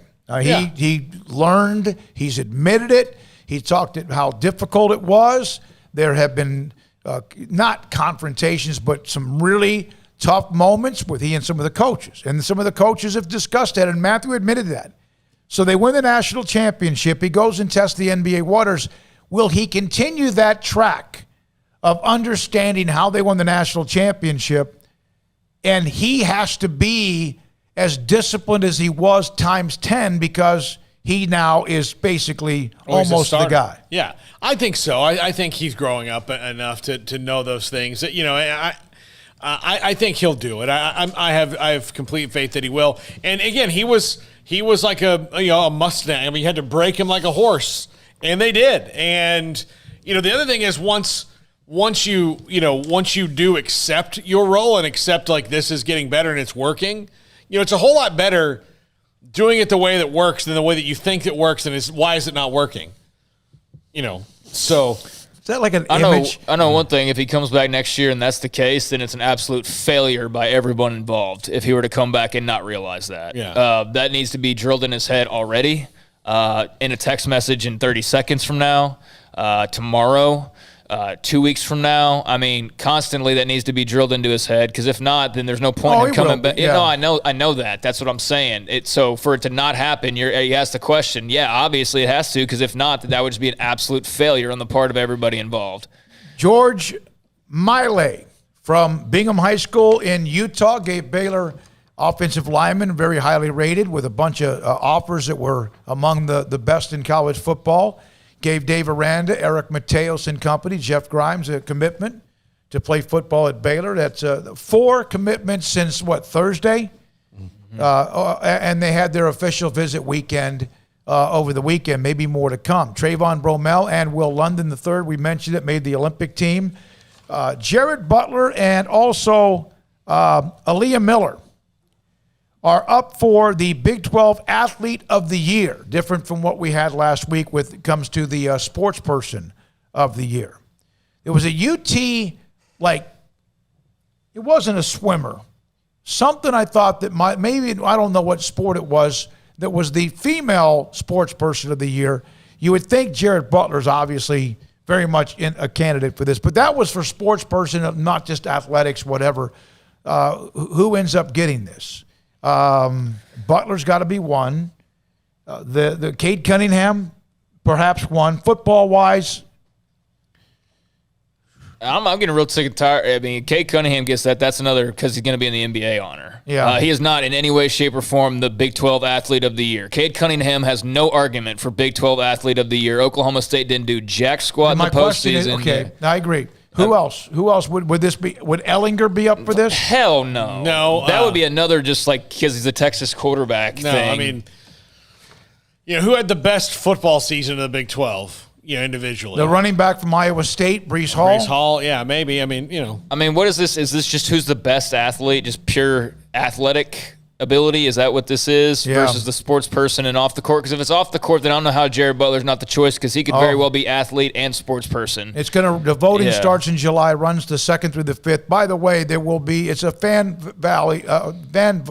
vote as well, so you can go online to Big12Sports.com for that. Brittany Griner named to the women's U.S. Olympic basketball team. I don't think there's anybody in football that I can think of that was athlete of the year. That was that's better than Jared Butler and that's the thing. No. Who's better than was their football season better than Jared Butler's season of basketball? No. All right, when we come back, we're going to hear from Jordan Neighbors of Rockwall Heath High School. Mike Spradlin's his coach, former Temple coach. He's next. He committed to Baylor next on SicEm365 Radio. Father's Day weekend is over, but Waco Custom Marketplace continues to, give you opportunities for you to put something on the grill and barbecue and enjoy food, product. This is what they have available for this week. 10% off all fresh bread. 20% off the Vollman's pint milk. Also, fresh salmon, $12.99 a pound. Fresh chicken tenders, $3.25 a pound. Boneless pork chops, $2.25 a pound. Tri-tip at $6.25 or $6.75 a pound. Top sirloin steak, $6.99 a pound. Marinated chicken fajitas for $3.25 a pound, and the beef fajitas marinated for $7.50 a pound. That's this week. And there'll be something next week. And there's always something delicious, something that you can get custom ordered, whether it's beef, pork, poultry, or seafood. Fresh baked bread every day, fresh baked kolaches as well, and more at Waco Custom Marketplace, 425 Lake Air Drive in Waco. It's the 4th of July sales event at Allen Samuels with the 2021 Chrysler 300 with values up to $5,250 or 0% for 84 months. Be sure and see the 2021 Dodge Charger GT with total values up to $4,250 or 0% for 72 months. Allen Samuels, the award-winning customer service Central Texas dealer, located at 201 West Loop 340 in Waco and online at AllenSamuelsDCJ.com. Allen Samuels is your friend in the car business. Come by, let's be friends. Stepping into a new pair of boots is great, but stepping into the boots of a U.S. Army officer can also add confidence and leadership skills to your son or daughter's career path. There are more than 150 occupational specialties to help them find the best fit for their future. See all the things your son or daughter can achieve in our boots at GoArmy.com. U.S. Army Waco Recruiting Company, 254-598-8131 or 254-776-1543.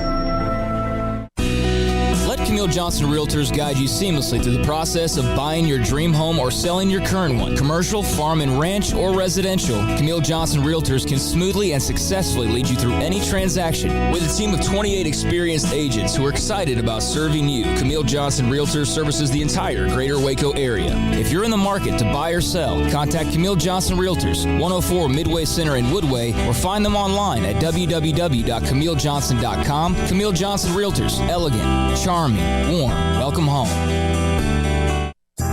Riverbend Liquor and Wine has their easy-to-access drive-thru open and convenient and clean in-store location on the corner of Lakeshore Drive and North 19th Street in Waco. Riverbend Liquor has the best and most extensive variety of craft beer selections in Waco and Balcones whiskey, including single malt, pot still, baby blue, rye, brimstone, and the all-new lineage in stock. Riverbend Liquor and Wine, family-owned and operated, and a hidden gem in Waco on Lakeshore Drive and 19th Street. And find out more on Facebook and Instagram. Do you or your kids get nervous about going to the dentist? Stonewood Dental, Dr. Steve Childress, he can help. I've spent a career taking care of patients who as children had bad experiences, and now they're adults that hate going to the dentist. If I get a kid at 3 years old and they come every 6 months and it's a happy experience, it's normal for them. Now they have an accident at 6 or 7 or 8 at school. Now they have a broken tooth or a trauma, and they have to come here. They're used to lights, they're used to water in their mouth, they're used to experience, they already trust us. It's amazing what we can do with that kid without it being a negative thing.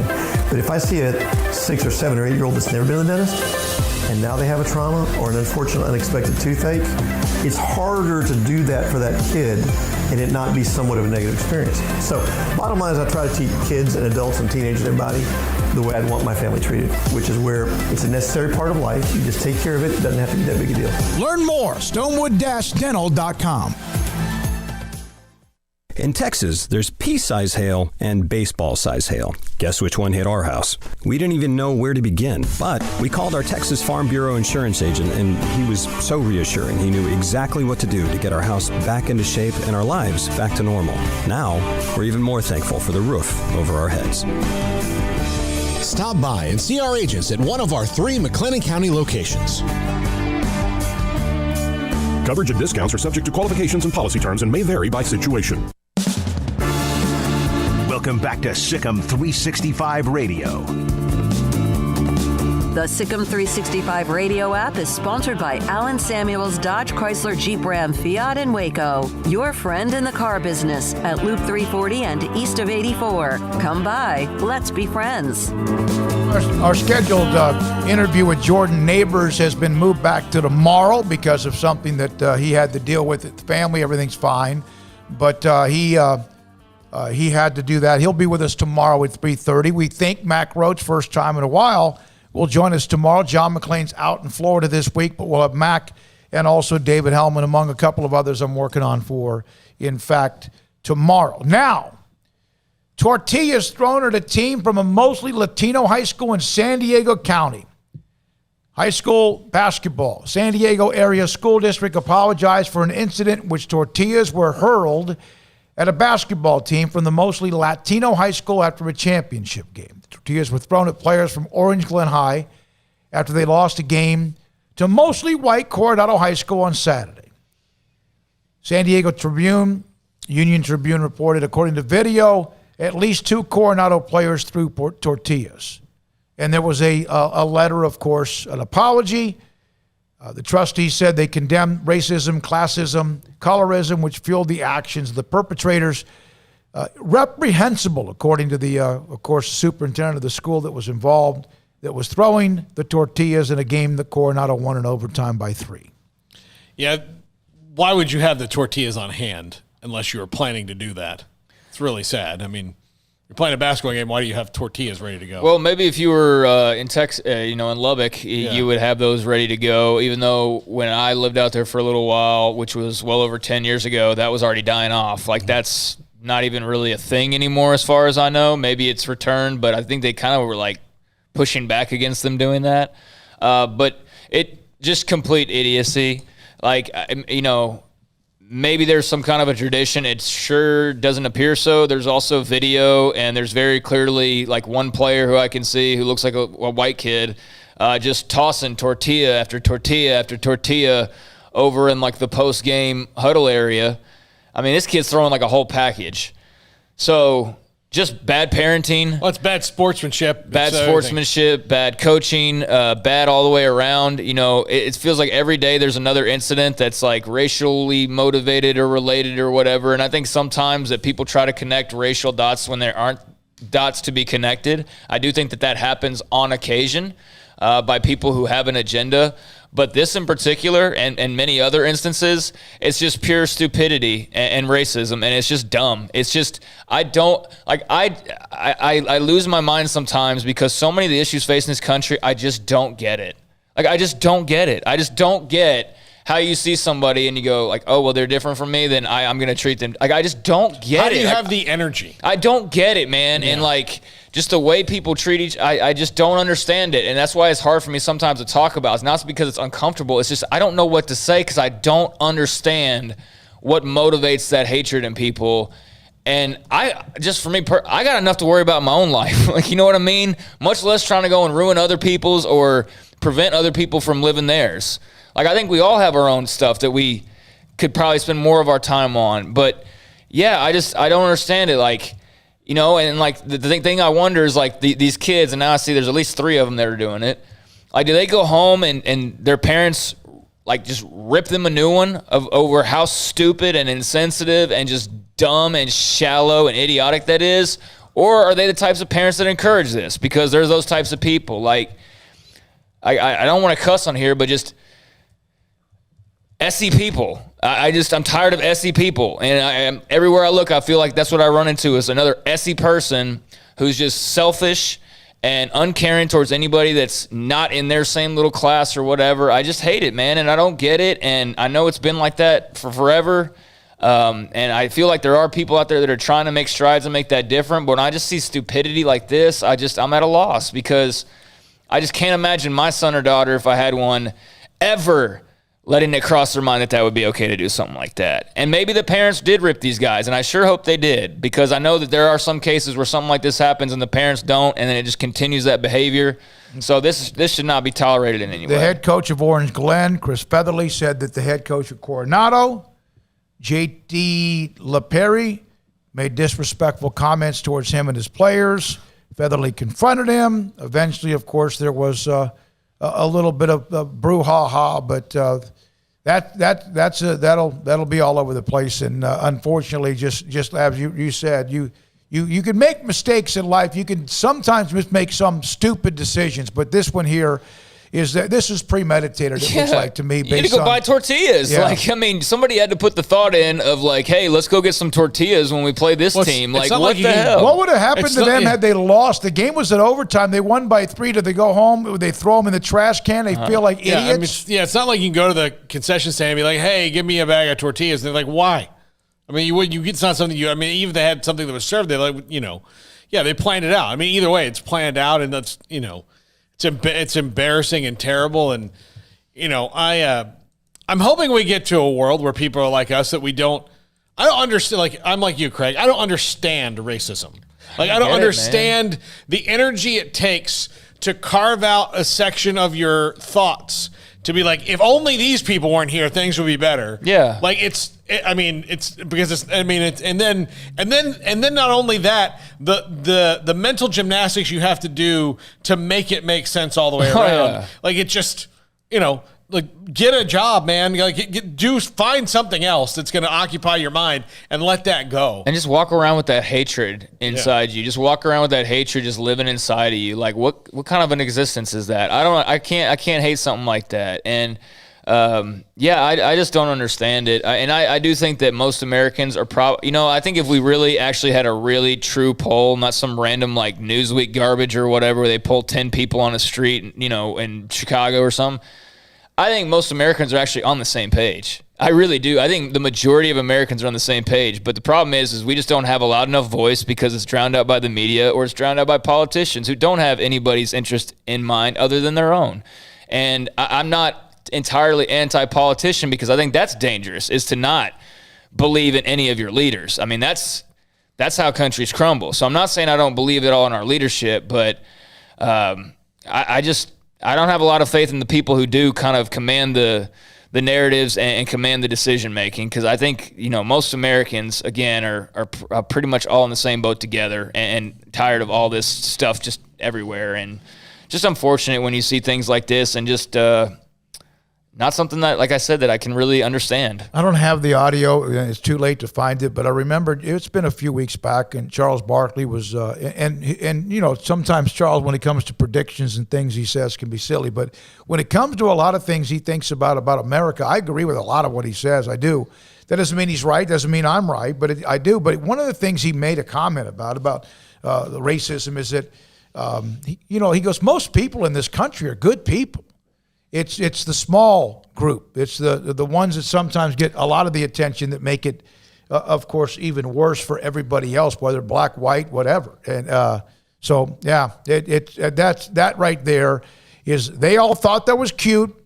We're going to beat them, and we're going to throw tortillas at them because there are a lot of Mexicans. Well, and I mean, Mexican soccer. I didn't mean to bury the lead, but there's a chance they might revoke the state championship, which then I think that's stupid.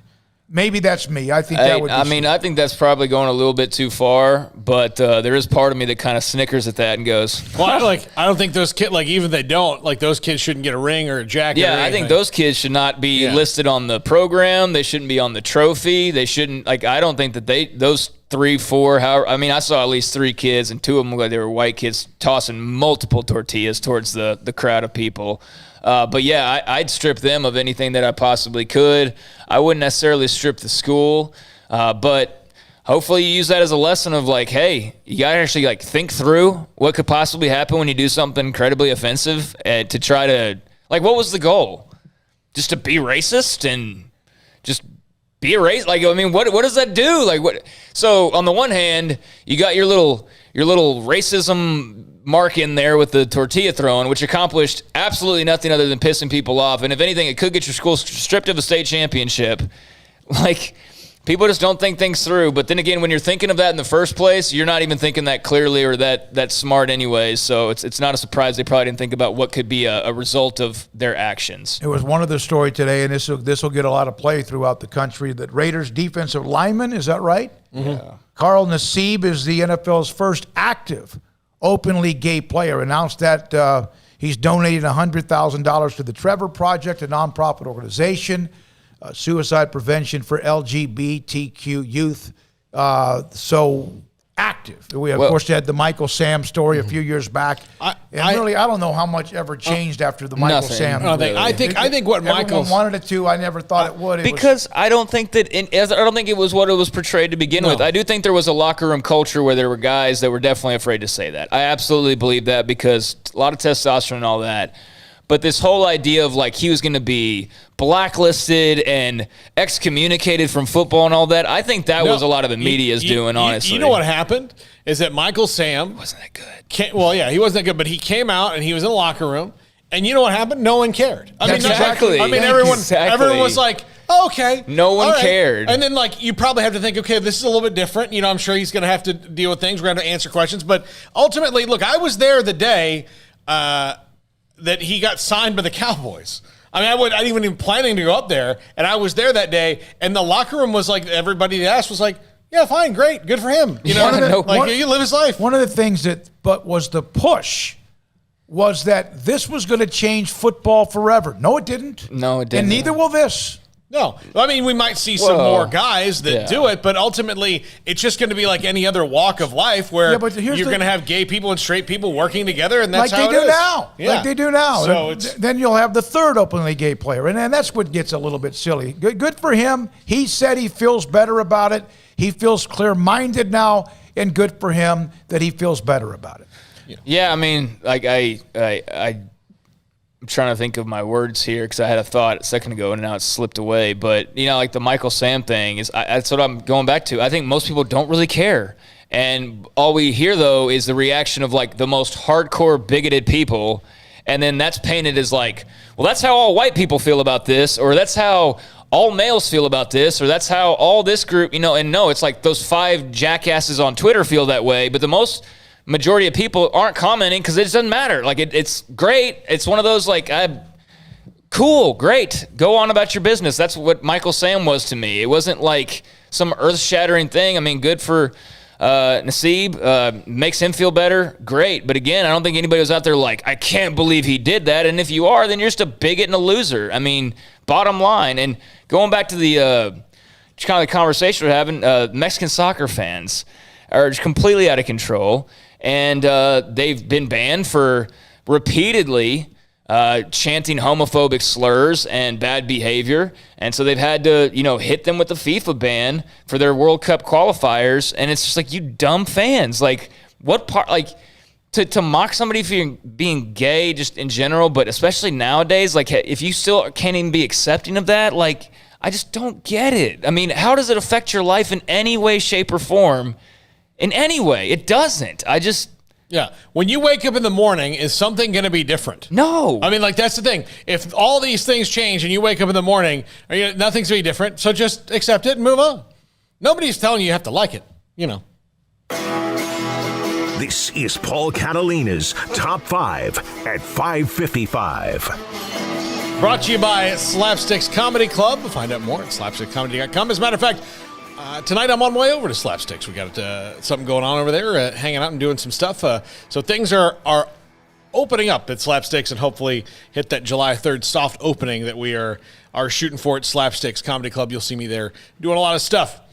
All right, top 5 performances in a loss, and this is inspired by what you'll see as our number 1 this week, because it was really quite unbelievable. But there are several over the years, and one of them, actually, this is the 13th anniversary of it in the same place. Number 5, Barry Bonds, 2002 World Series. If I thought for sure that the Giants were going to win because you could not get Bonds out. Obviously, this is also at the peak of his steroid use, but he was still unbelievable. The Angels couldn't get him out, but the Giants couldn't get the Angels out. So, this is the Rally Monkey. Yeah, the team? Rally Monkey team. Yeah, the Rally Monkey team. Yeah, and Angels absolutely. What was his stats? You remember? Hold on, I'll pull them up. Yeah. But yeah, he was unbelievable in that World Series. The Rally Monkey, which I hate to this day, it's stupid monkey, jumping up and down on the screen. I went to an Angels game and they threw it up there. Just annoying. Are you anti-animals? No, I'm an anti that particular animal mascot. You don't have to, the stats aren't that big a deal. Yeah, so I think he hit 5 home runs in the World Series. All right. Yeah. Number 4. Roger Staubach, Super Bowl 13, did about everything he could, and the Cowboys still lost the game. That was Bradshaw, and Yeah. It was he just did everything he could. It was unbelievable in the World Series, and the Steelers just, it was in the cards for them to win it. Yep. Number 3, Terrell Owens in Super Bowl 29.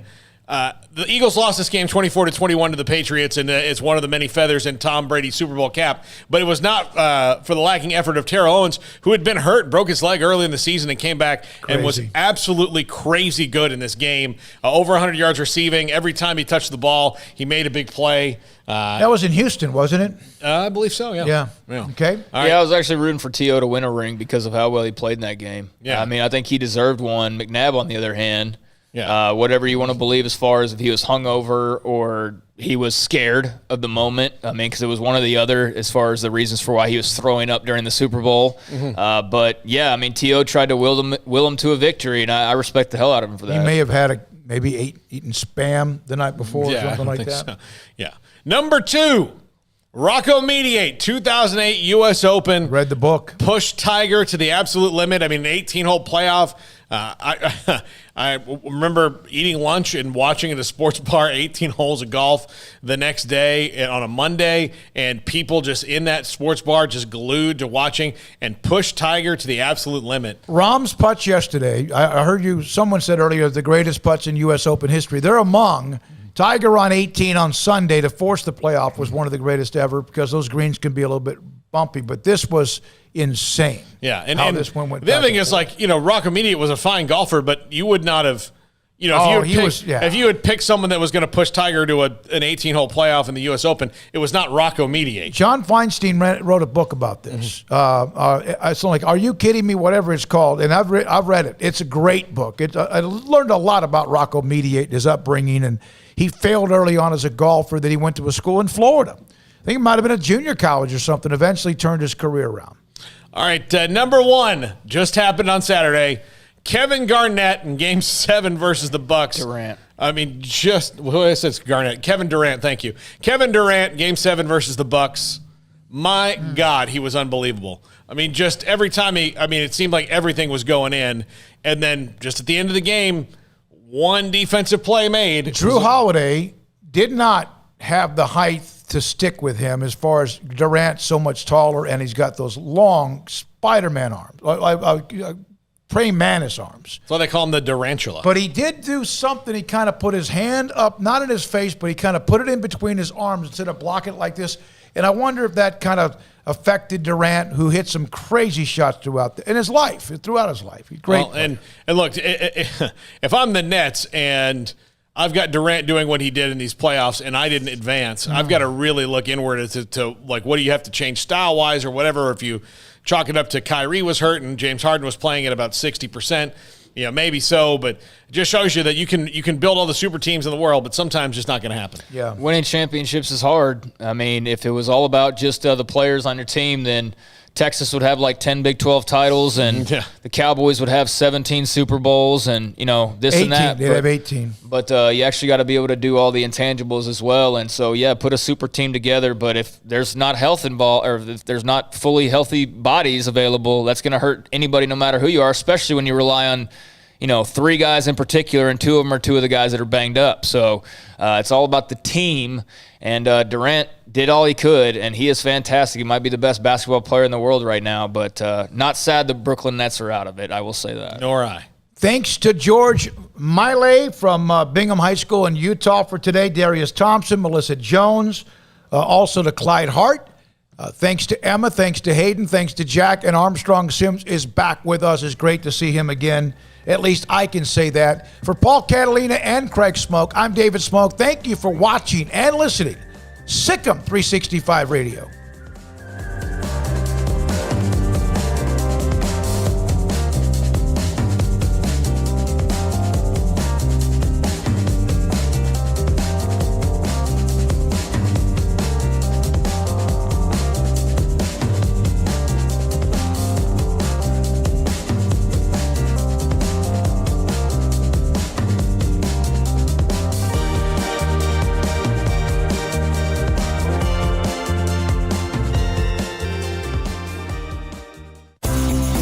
Ideal MRI is a small family business right here in Central Texas. We're open to support you while lowering the cost of healthcare bills.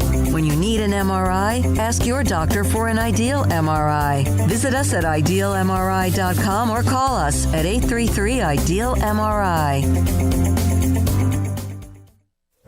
Stepping into the boots of a U.S. Army officer can add confidence and leadership skills to your son or daughter's career path. See all the things they can achieve in our boots at GoArmy.com. U.S. Army Waco Recruiting Company, 254-598-8131 or 254-776-1543. Texas Farm Bureau Insurance has been proudly serving Texans across the state for over 60 years.